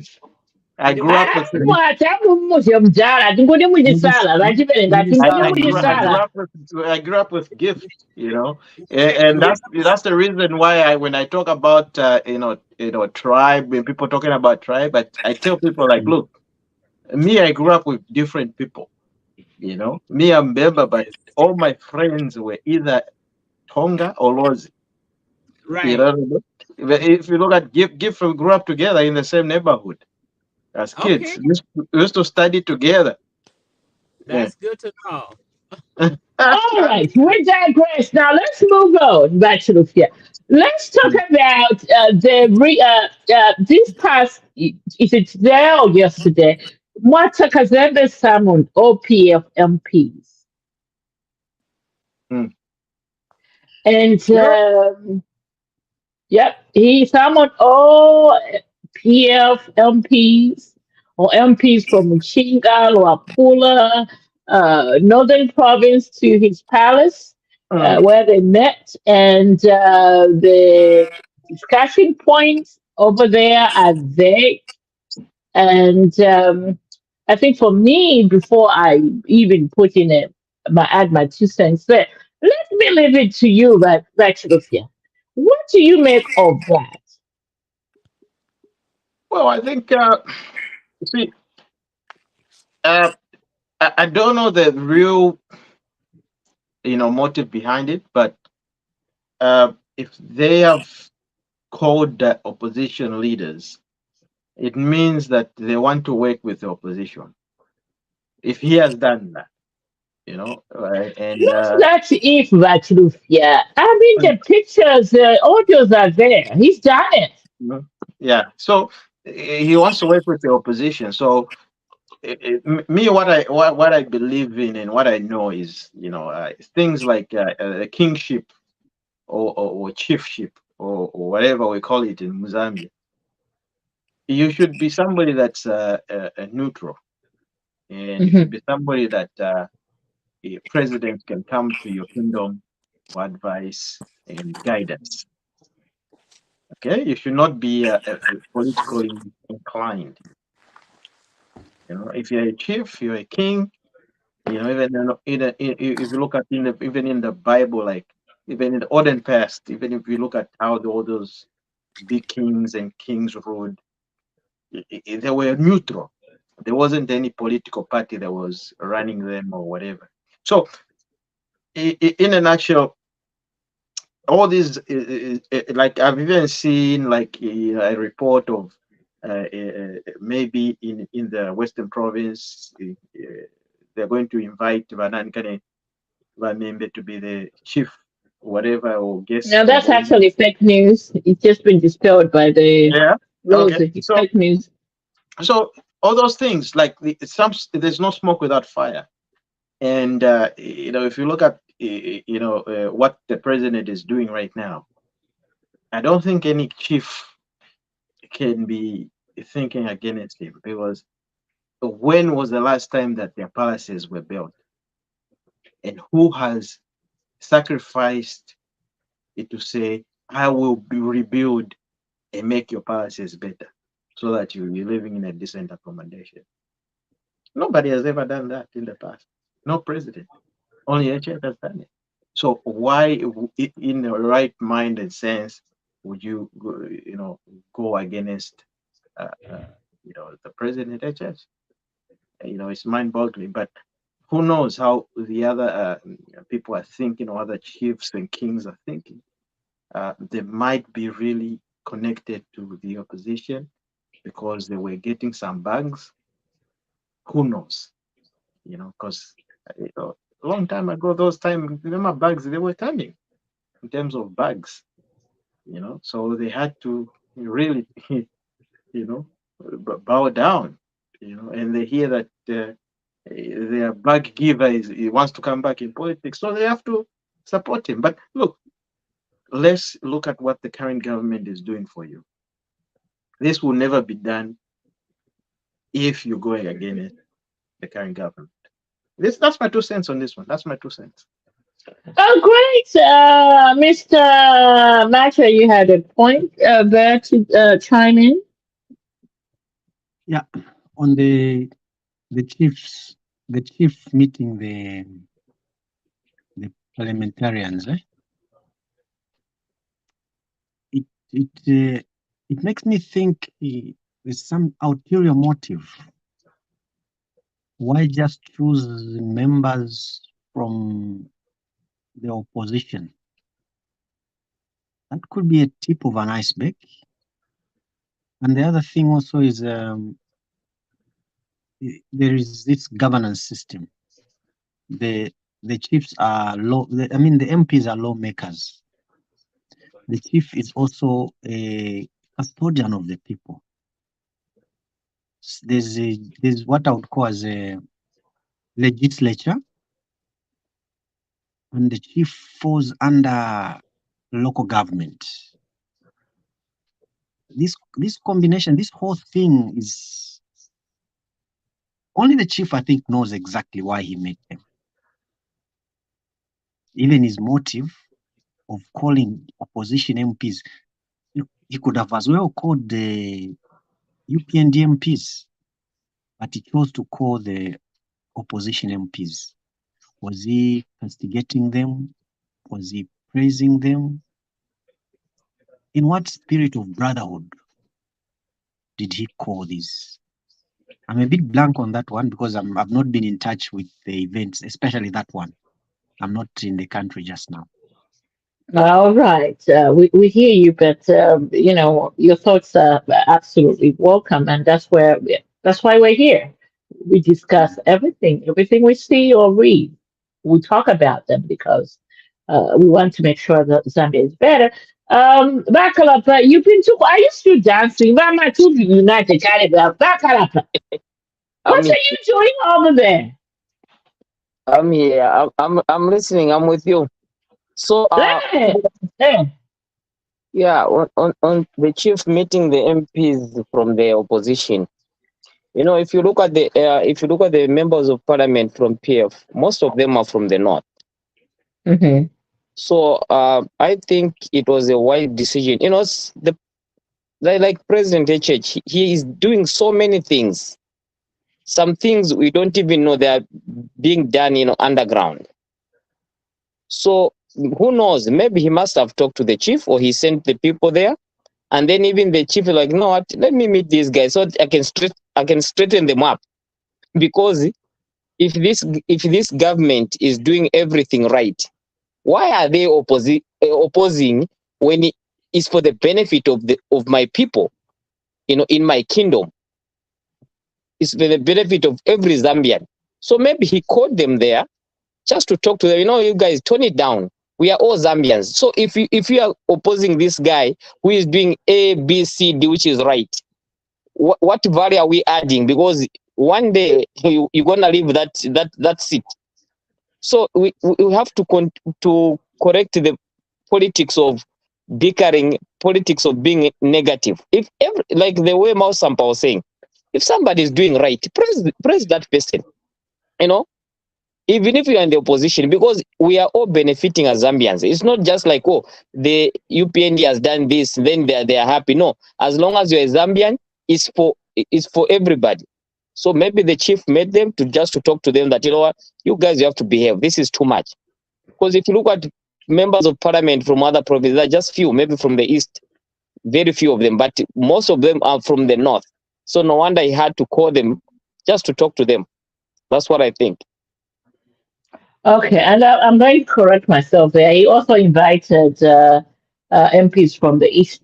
Um, uh, um, Jim Pinker, your thoughts on the India report by Chief Montekazin, where he invited PF MPs, both from the North, Muchinga, and the East? Your comment on that? It's very difficult for me to comment. I'm still waiting to hear the substance behind the meeting. What's the agenda? What was discussed? At that point, I'll be empowered to put in my 2 cents in it. But my major thing that uh, I would like the government in the Republic of Zambia to think about. I need chiefs to be empowered somehow in their provinces, because the customary laws are slowly diminishing. So the empowerment I'm talking about is I praise the HH for building policies for the chiefs, but that makes the chiefs uh, side with the government a lot of times because they're benefiting from the government. So they become supporters of the current government, whichever government it is.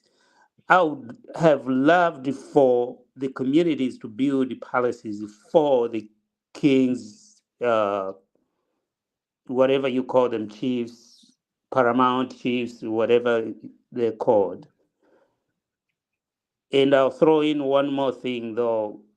It's about time that other provinces had the paramount chiefs or kings, uh, like Western, Northern, and Eastern, because Matakazembe could bring those MPs together because he's seen as the paramount person.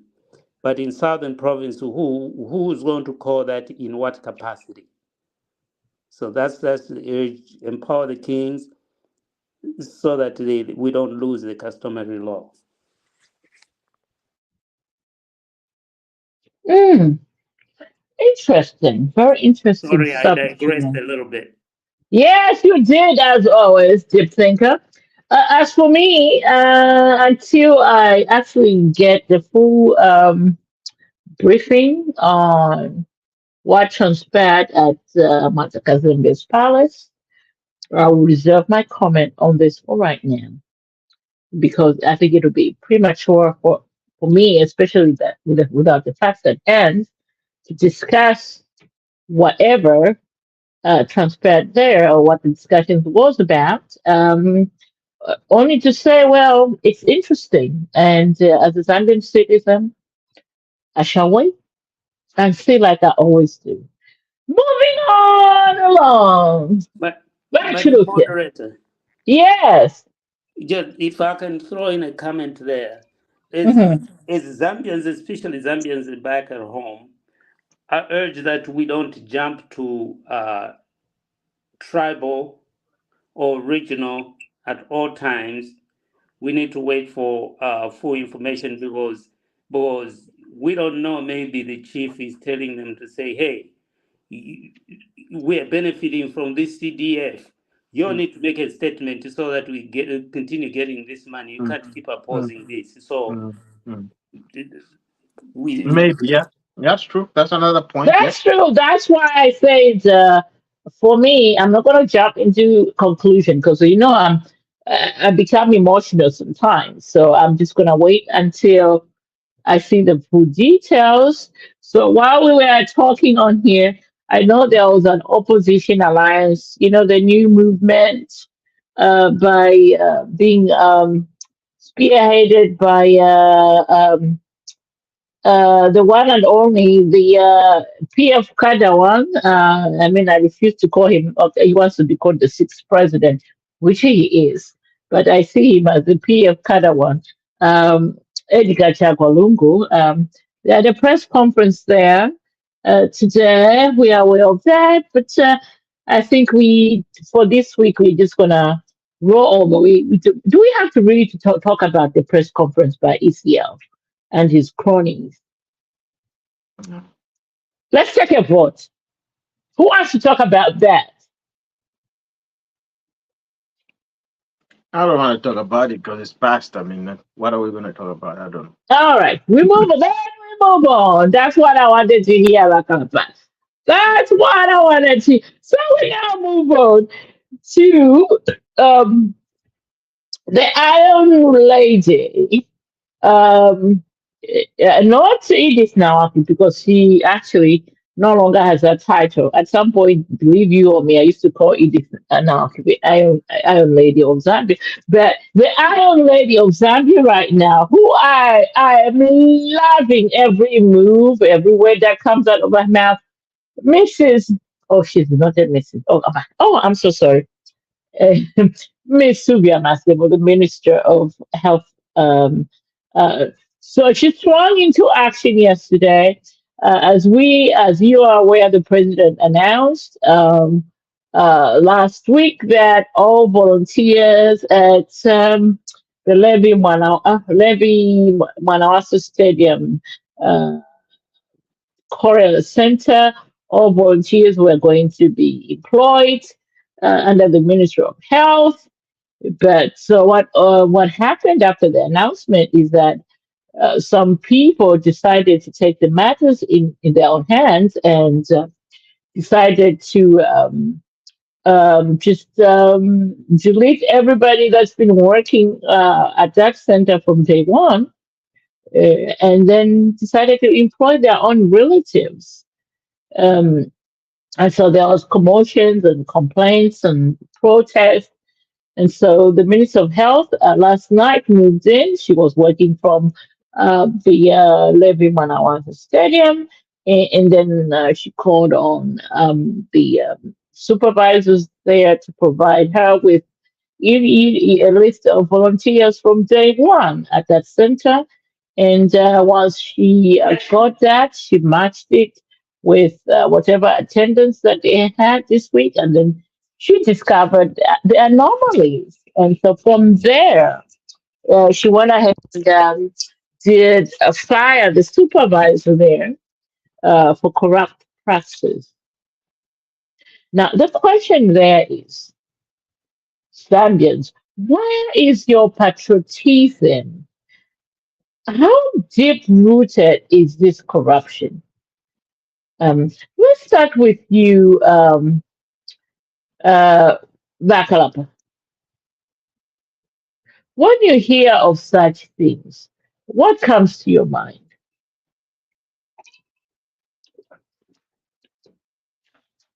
All right, we move on. Deep thinker. Uh, let's look at it this differently. Those Mhm. people that were the volunteers that were hired, what what criteria was put out there by the Ministry of Health? Did those people Volunteers, did volunteers at the cholera center from day one. so they didn't have to have any qualification? They just you Yeah, just I get mean they hired. have quality. Of course, they're nurses. They're whatever they Okay. have. So if just for conversation's sake, what if those people hired had the qualifications needed? Do we still call it corruption or inappropriate behavior? I would say it's corruption. Actually, yeah. Uh, You want to answer that? well, I think we have a bigger problem. What we need to understand is we've been subjected to corruption in the past. And if you look at how everything was done in the past, even hiring nurses and doctors, it was all corruptly done. So there's that lingering thing that's still existing. So even if now we're in the new dawn government, it's still there. You see? So people will still do that even in this current government. They will still maybe try to bring in a nephew, a brother, a sister, and stuff like that. Even if they know that the president said every Zambian should be given equal opportunity. Doesn't matter whether you're a patriotic front, doesn't matter whether you're a UPND or whatever, all these other political parties. As long as you're a Zambian, it should be a level playing field for everybody to apply. And if you are employed, you're employed. But looking at the past, if you look at the past, for charity, you would see these things happening. So it's not a surprise to see that. Oh no, this is that report. I'm not even surprised about it because they've been going through this for years. So I don't know, but who knows when it's going to be a real professional system where people really are I don't know. Deep think. Ask the question. I'm still at defining corruption. If I have the qualifications and I hire Kalinda who has the same qualification as Bakalapa, just because Kalinda comes from Lugwalo, is that corruption or inappropriate behavior? She has the qualifications. Mm-hmm. No. I think deep thinker, you're off the rail here. You're off the rail. No. No. Let me correct. The announcement by the president was he was going to order the Ministry of Health to employ those people who were working at the Levy Manawasa Stadium during the time of the cholera, epidemic. Volunteers, not just working, but volunteers. Yes, there you go. Yeah, exactly. Volunteers at the Levy Manawasa Stadium during the cholera outbreak. Okay, and then once that announcement was made public, guess what? Those people who were left, who were working at that center, suddenly their names, disappeared off um, the whatever the list they had, and then new people started appearing who were not there from day one. That's the question. And now I see Mr. Macha has a hand up. Please come in. You see, I've been listening as to why some people get employed and do not get employed. Even from those volunteers, not all of them will be employed. Are you aware about it? Even if they participated in the exercise or the current disaster where they've risked their lives, not all of them will be employed. The key thing is a full grade 12 certificate. These people have been volunteering. There are a lot of these colleges that enroll you even without a full grade 12 certificate. They'll take it, you will get that grade 12 certificate when you're done with the course. So you find it very difficult to get in government. So you start volunteering. Now here is a olive branch from the president. All those that have been working will be employed. If you don't have a grade 12 certificate, you certainly cannot. It's happening with some teachers that were recently taken on. Some do not have the grade 12 certificates, and unfortunately, they cannot be employed because it's a prerequisite. So when we talk about corruption, no, this one was left out, this one was included. we have these things on the ground. Some teachers that are employed do not have the certificate, and you see them when it comes to qualification audit. Sometimes the government goes around conducting a qualification audit. What do you have? Bring your papers. People disappear for years, for weeks. They've gone to look for the certificates. They've gone to look for this document. Some do not have. So it's not everyone who can be employed, much as they are doing the volunteering work. There's a condition that has to be fulfilled. It's a directive, yes, but the technocrats know very well, the permanent secretaries, they know very well, for someone to be employed in the civil service, this is what they must have. Our brother HH, he's a politician, they make statements that befit their status. Appeasing people. It's one of his jobs as a politician. He has to appease, he has to speak what is obtaining at the moment. If it's joblessness that is there, he has to speak against, he has to prove that he can create employment. But those people it takes to employ them, they have parameters, they have criteria that they use. And if they just worked on them, saying it was a directive, they say, yes, much as it was a directive, did you follow procedure? Process protects content.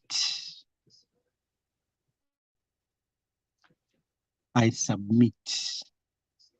Well spoken, my brother. Well spoken. I'm still confused. Shibuyunji will be proud of you. But now, Deep Thinker, has your question been answered before we No, move on? I'm still confused because for me, I look at volunteering as volunteering, period. Unless that volunteering was tied to something else, and then I hire somebody with the hope of that person getting somewhere. Deep Thinker, you're being political and you think I mean, deeply. I mean, You just think But this too is deeply. I mean, here, it's I, simple. Here's the thing. Look at it this way. We had a list of people working as volunteers at the stadium during the crisis of the cholera, and then the president comes in and makes this pronouncement. Hey, Master will employ these people. Okay? After that pronouncement, the list of those people who are working at the center suddenly disappeared. Now we have a new list that's being considered for employment who were never at that center to begin with. You, you know, So, can I put my hand and up that's again? where the question is. Can I Yes, put come my hand in. up again? Go ahead, I think Mr. in Martin. our preamble, we must have talked about literature things, eh? Yes, If someone had read the novel of Animal Farm, Animal this Farm, is yes. typical. This is typical. yes. The eggs, Yeah. Why the eggs, some animals are more special than others. listen, Yes. the eggs and the milk that was collected for everyone to feed on disappeared. Mm, They could not be seen. The eggs and the mm, milk, they disappeared. mm, That list has disappeared. mm, mm, How do you relate that to crookedness? mm, How can a list disappear? Eggs are wanted by everyone? Milk is wanted by everyone. Those things disappeared in Animal Farm. For you to understand that, you have to read that novel very well. Yes. That's why literature is good, because it exposes you to critical thinking. A student of literature. What was his name? I forget his name. He was breeding the vicious Yes. dogs. But Squilla, as a Squilla, I think that spokesperson was says, Squilla, yeah, these things, after all, pigs, apples and milk are good for pigs because we are brain thinkers. The milk and the eggs should not disappear. They were wanted by everyone. So even that list is under the custody of someone. How does it just disappear? No. There's something ulterior to that.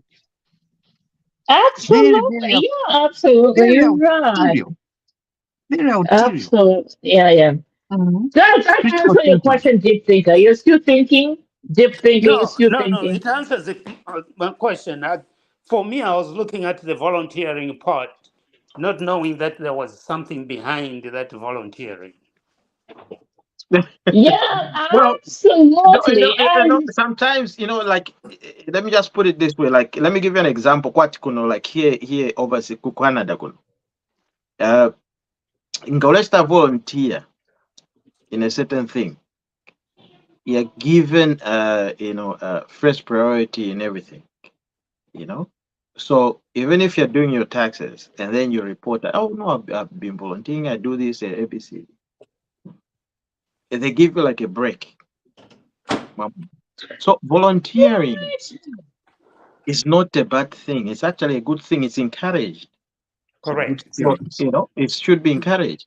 So even if I'm a student, but I just graduated, and then you say, look, let me just go and volunteer. It's a good thing. Go resume over here. You say, oh, I volunteered this. When they start employing, you are the first person they're going to look at. In correct. normal circumstances, that's how we should We be. move on, we move on, we move on. But yeah, I still have to do my rant. I think we have one last topic. We already past the 2 hour mark. I always want to plan these things for an hour. Super Bowl today. Now, we move on to the next topic, which I'm going to marry on to. Finally, the counselors have their allowances increased from 4,000 kwacha to 6,000. And my tips at UNSA, the mojos, your new allowance has been increased as well from 22 kwacha to 25. Gentlemen, your thoughts on that, and then we'll go to the runs. We start with Mr. Mash, and then we go to Mr. Kalapa, Mr. Deep Thinker, and Vachiluka in that order.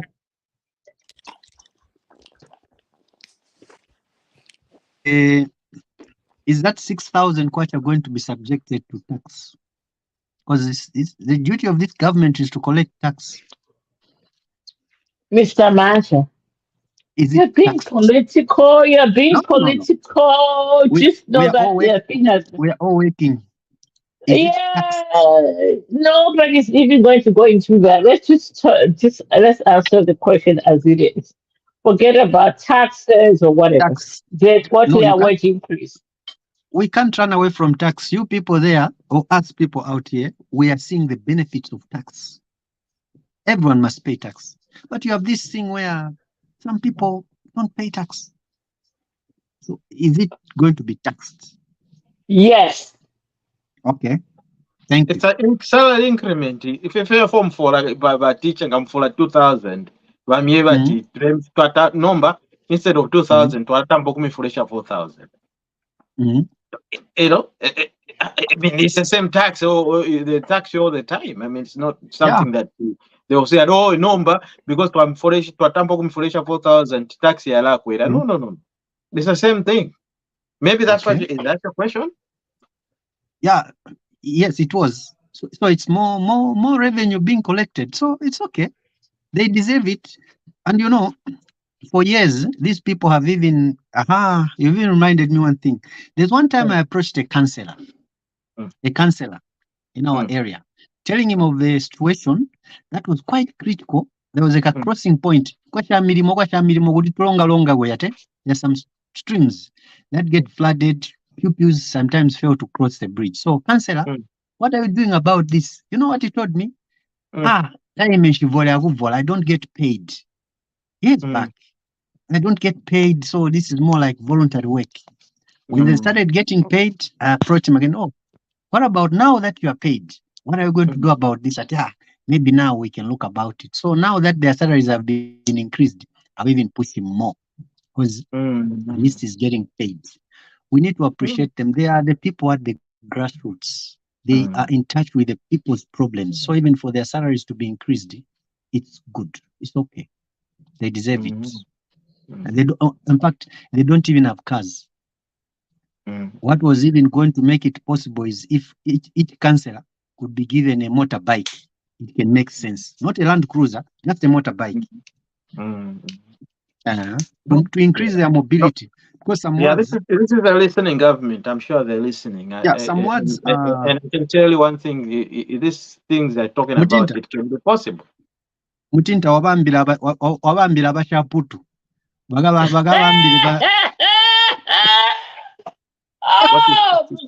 I don't get it.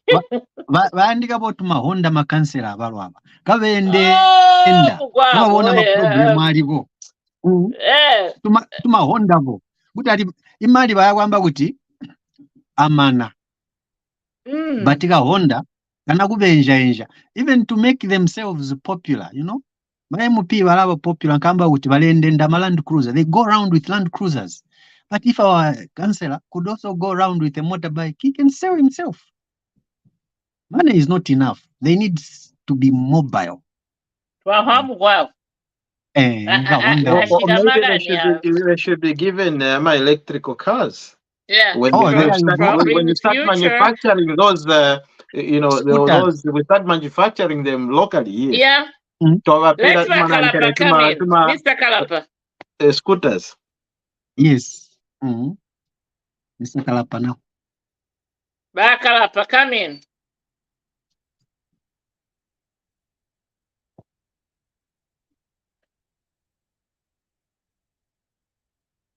I think Makalapa is not there anymore.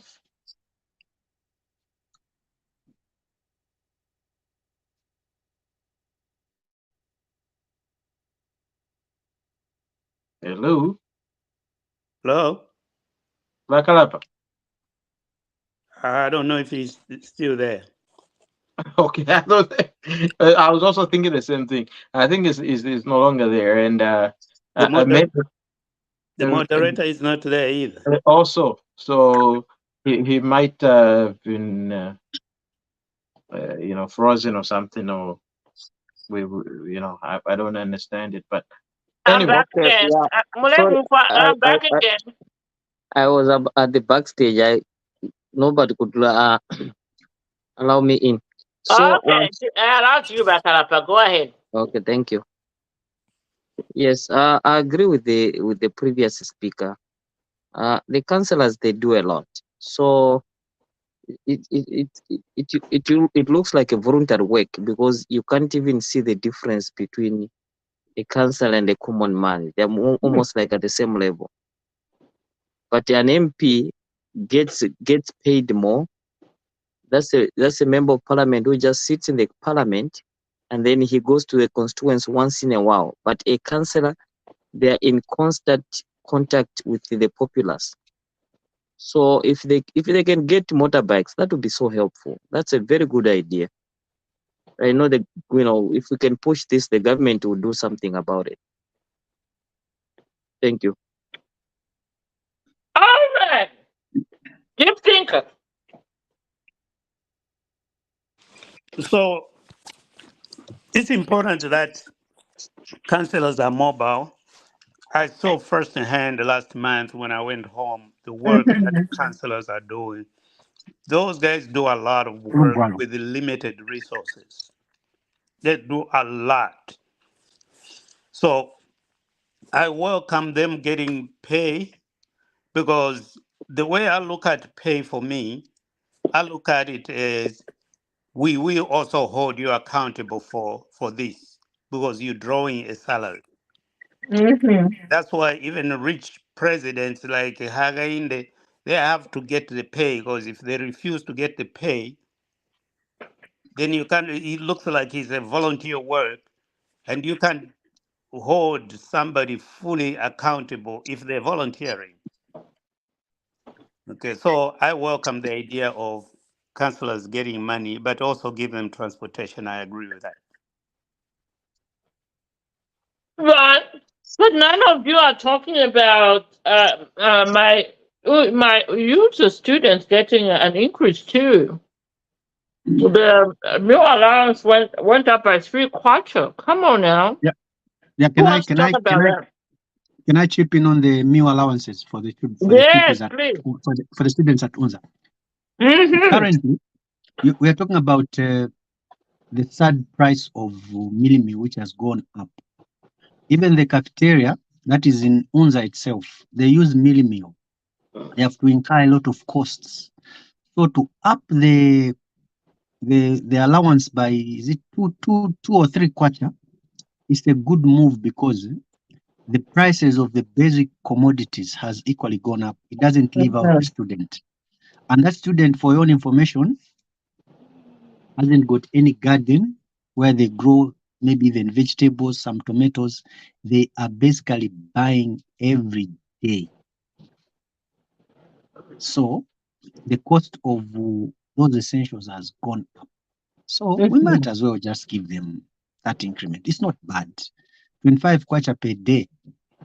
In that 25 kwacha, breakfast, lunch, and supper included. Where can you get a meal?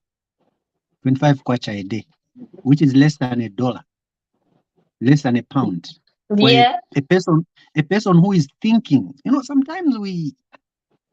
sometimes this is the reason we don't have these graduates that are thinking, that are aged, that are cutting, because their levels of nutrition are low. They don't eat much food to make their brains function well. They have no apples and milk. Listen, they have no apples and okay. Can they even afford apples and milk from that 25 kwacha a day? Yeah. Apples and milk are at Parliament. Mm-hmm. Where people, they are making laws, but let's also think of those students. We need the serious graduates. So 25 kwacha, is still low. They could have even just pegged it to at least maybe £1, 40, 50 kwacha per day. Mhm. And Yeah. okay, I submit. Thank you, Mr. Macho, my brother. Shubuyunchi in the house. Uh, do you think somebody who used to be a lumpen at UNZA, your thoughts on I the was increment? I was a lumpen, I was a bungwe, I was a mojo, I was everything. I'll call it out here for you, not open. I No, was the whole he person was at a Unza. mature. He was a I was the mature. He whole was a person at chewy. Unza. So He was a chewy yes, I was a Chui too. at the monk square. Monk Yes, Square. and Kuma October Ruins. Airport, everything, the whole 9 yards. I welcome the giving students more money. Uh, I wish they could give them even more money and use them to to come up with the preliminary policies for that the government can look at probably as part of their assignments. But you know, I know Galinda from Lugwalo. They didn't have much in Lugwalo.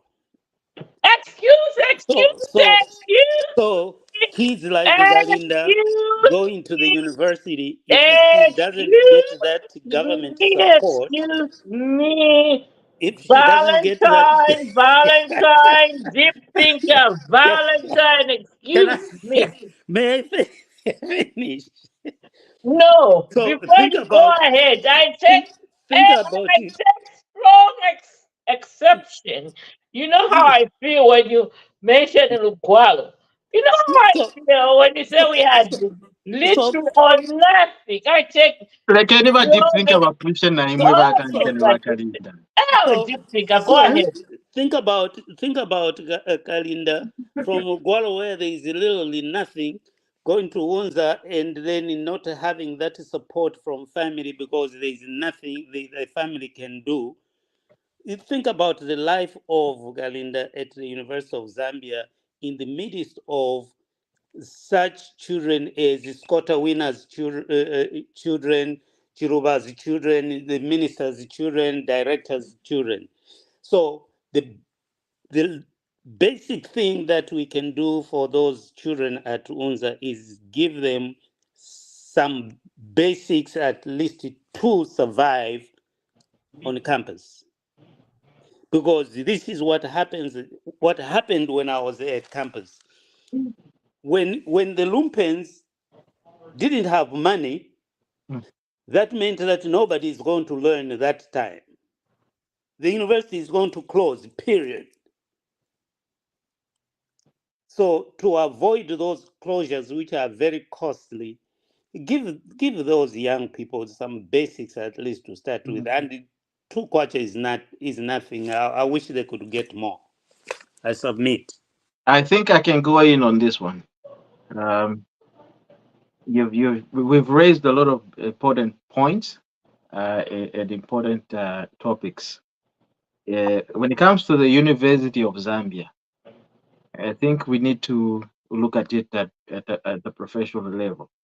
Now, let's borrow a leaf from other universities, other colleges in the world. If you look at how other people, let me just give you an example here where I live. Okay, there's a college that actually lives on an escarpment. Now, this college is self-sustaining, meaning it doesn't need the government. Okay, so they teach people how to produce wine.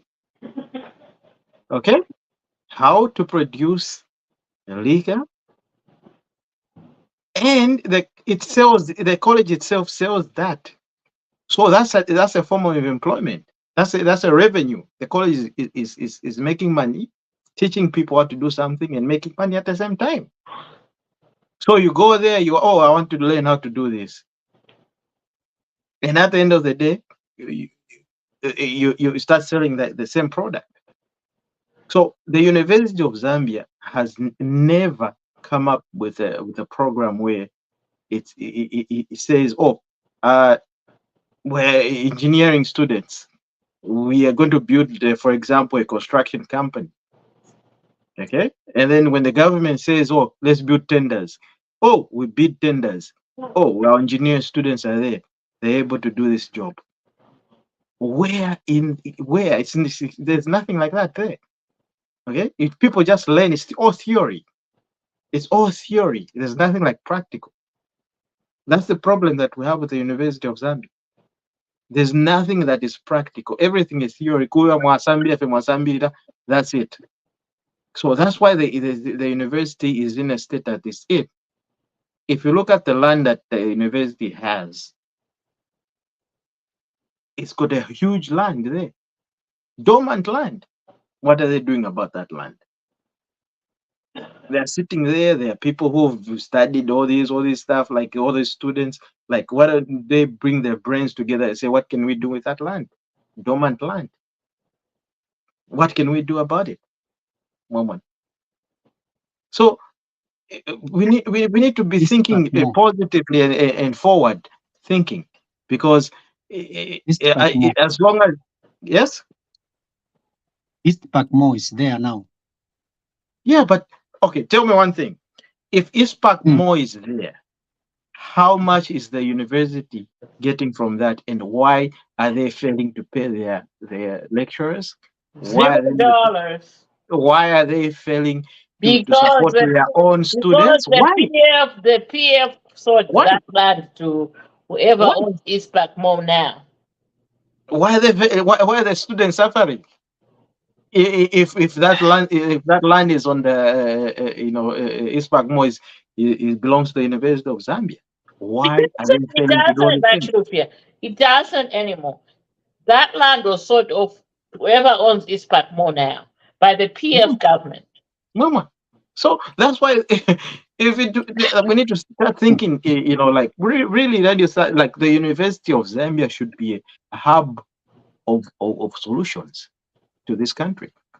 We should go there to sit with the students and say, what can the students tell us on what we can do and progress in the next 21st century? What So, ideas are they going to bring on the table? Not Madam to go have Moderator, then if you feel like you're not happy, you start breaking Road cars and side. stuff like that. What are you doing? Madam Moderator, if I may. Come in. But here, I think we're looking at the university as one entity within the community. I think let's look at the university as part of the bigger entity. When I was at the university, we believed that the university is a different country where you could say whatever you wanted to say or do whatever you wanted to do. But what I do know is those students in the Department of Agriculture, they did a lot of practical things. They went out to the farms. They did not do it on campus, but they were out in the farms there. Vet medicine, they went out because I remember my cousin was a vet student, and my brother-in-law. I traveled with those guys to Zia, the farms, and they did all sorts of things. And the professor is just watching them do them. And then I was in this Department of Education. We had a university high school. That high school was composed of students that were dropouts. Literally dropout, you collect those dropouts and make a school without teachers. If you are in this school of education, if you're a student in the school of education, you are the teachers there. And the dean was the principal. I remember going there to teach those kids, and that's how I learned how to be a teacher. I learned how to plan. So the practical part of it is there. I think the problem that is there over the years, there was a political interference into the university. If you remember, when Mauluka was the vice chancellor of that university, the university looked like it was a place to go, green everywhere, because of the concepts from the students that he bought. So taking away the political interference from the university is going to bring that development. And I encourage that we dilute some political interference with the University of Zambia. Oh, thank you, thank you, thank you, thank you, Deep Thinker. I didn't realize that bringing in the $3 increment on the user students money allowance was going to take us this long. However, this is Bantu TV. That's what we do. I wouldn't have Yeah. made it. I wouldn't have made it if there was no bursary. I wouldn't have gotten a degree. Let me just say that. All right. And now, ladies and gentlemen, we come to the last topic of the day, which is the rant. Since the beginning, I've listened to all you Manchester United fans come here and talk smart about much ado about nothing. So this is my rant for the evening. Manchester, well, where are we even mentioning Manchester? We are talking Arsenal, baby. Anybody look at you see my thing over here. Arsenal! It was a North London derby. Yes. Who cares about that? It was a North London derby, baby. Africa Cup Africa Cup Africa Cup kumaendi mkwabo, but right now it's Arsenal. Vachilufia. Did you watch it? Africa Cup, Vasai, we messed it up, but look at what. Who cares about Africa Cup? Right now it's Arsenal, baby. Look at what Premier League. Hey, let's talk about the Premier League. Madam, Yeah. because the Africa Cup we were kicked out, so we cannot talk about it much. All the Okay. time we restart a level like you look at the Zambian team, it's playing, and then boom. Baba Uh-huh. Nyankula. So we cannot talk much on that one. So let's Okay. talk about the Premier League, Madala. Okay. It's trending. Arsenal is It's trending. Arsenal. Okay, okay, let's Is one of the teams. Batrufia to just Mhm. compensate his interest in the African Cup. Nigeria won, Cote d'Ivoire 0. Now proceed to Arsenal. Yeah. So you're bringing those things. I'm going to sing a song. Zambia ngataliko bonsa bani bangwele. So I can't even watch. I immediately we're kicked out. I don't even watch Africa Cup anymore because we're kicked out. But the Premier League, money for like Arsenal now. We learned our lesson last season. At this time, we lost 2 games that led us not to win the cup. And this time around, we're saying we're not going to allow anybody to beat us. We lost 2 games. Really? So, FOED. So, at this point, Arsenal is a big threat. Big threat.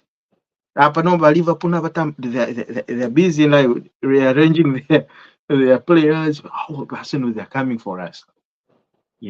Manchester United, Manchester City, sorry, not Manchester United. Manchester United nowhere, but Manchester City, they are now rearranging their. No, Arsenal is coming for us. Arsenal is coming for us, and we're coming for them. 6 goals is not a joke. 6 goals is not a joke. Katushinga na much tamba ball.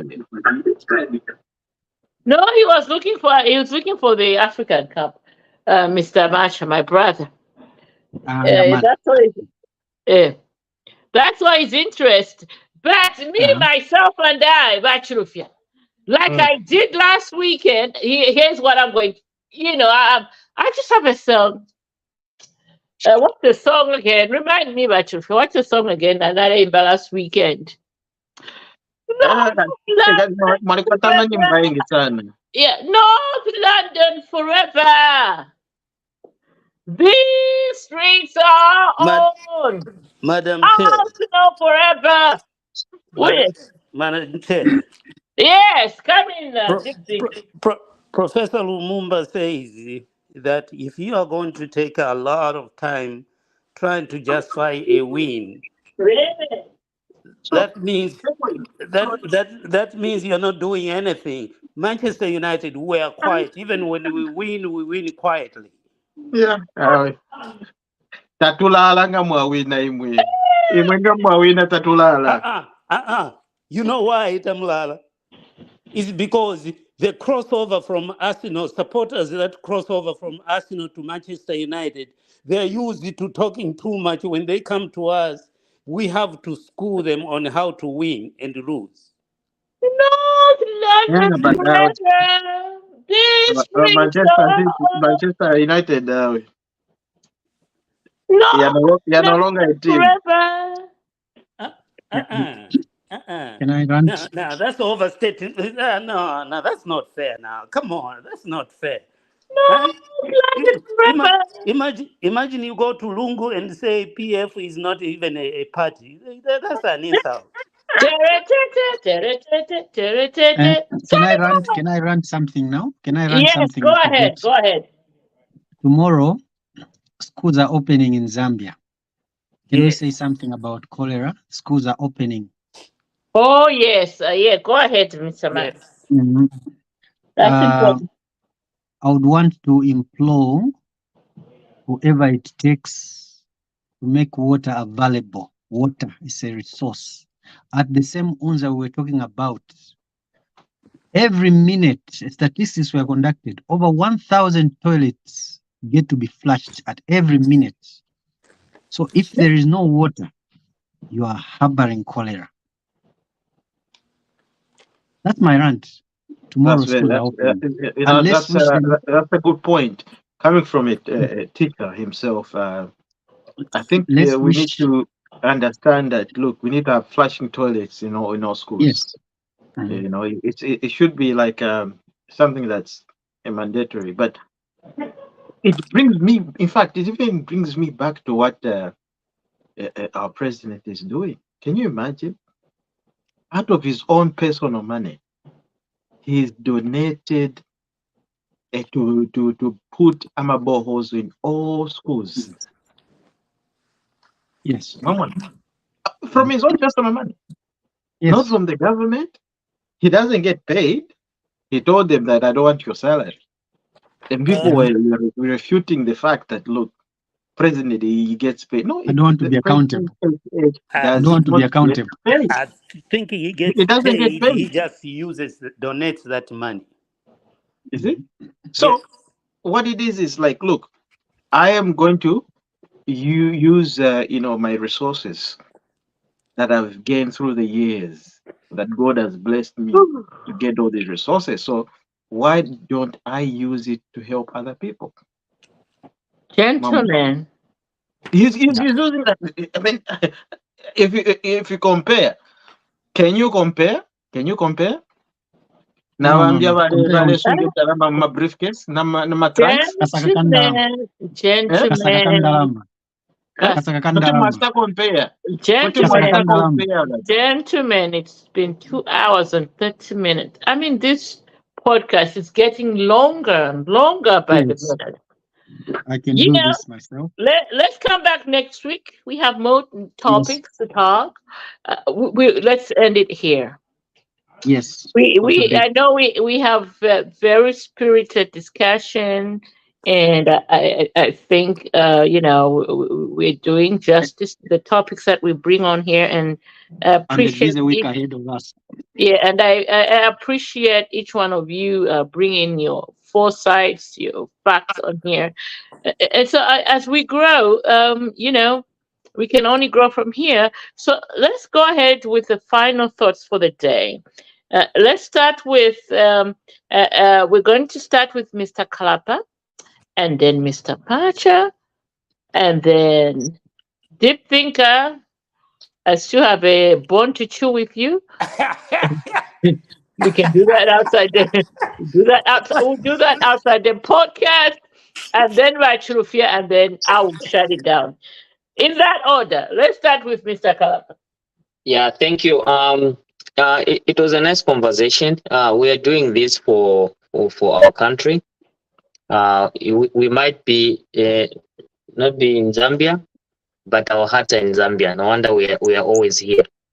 So looking at the political atmosphere, I know things are coming down, but there's a lot to do, of which a lot of things are happening. So let's just have faith in the president. I hope the ministers or everybody behind him could just rally behind him maybe for another 5 years. That would be so helpful for every Zambian. Thank you.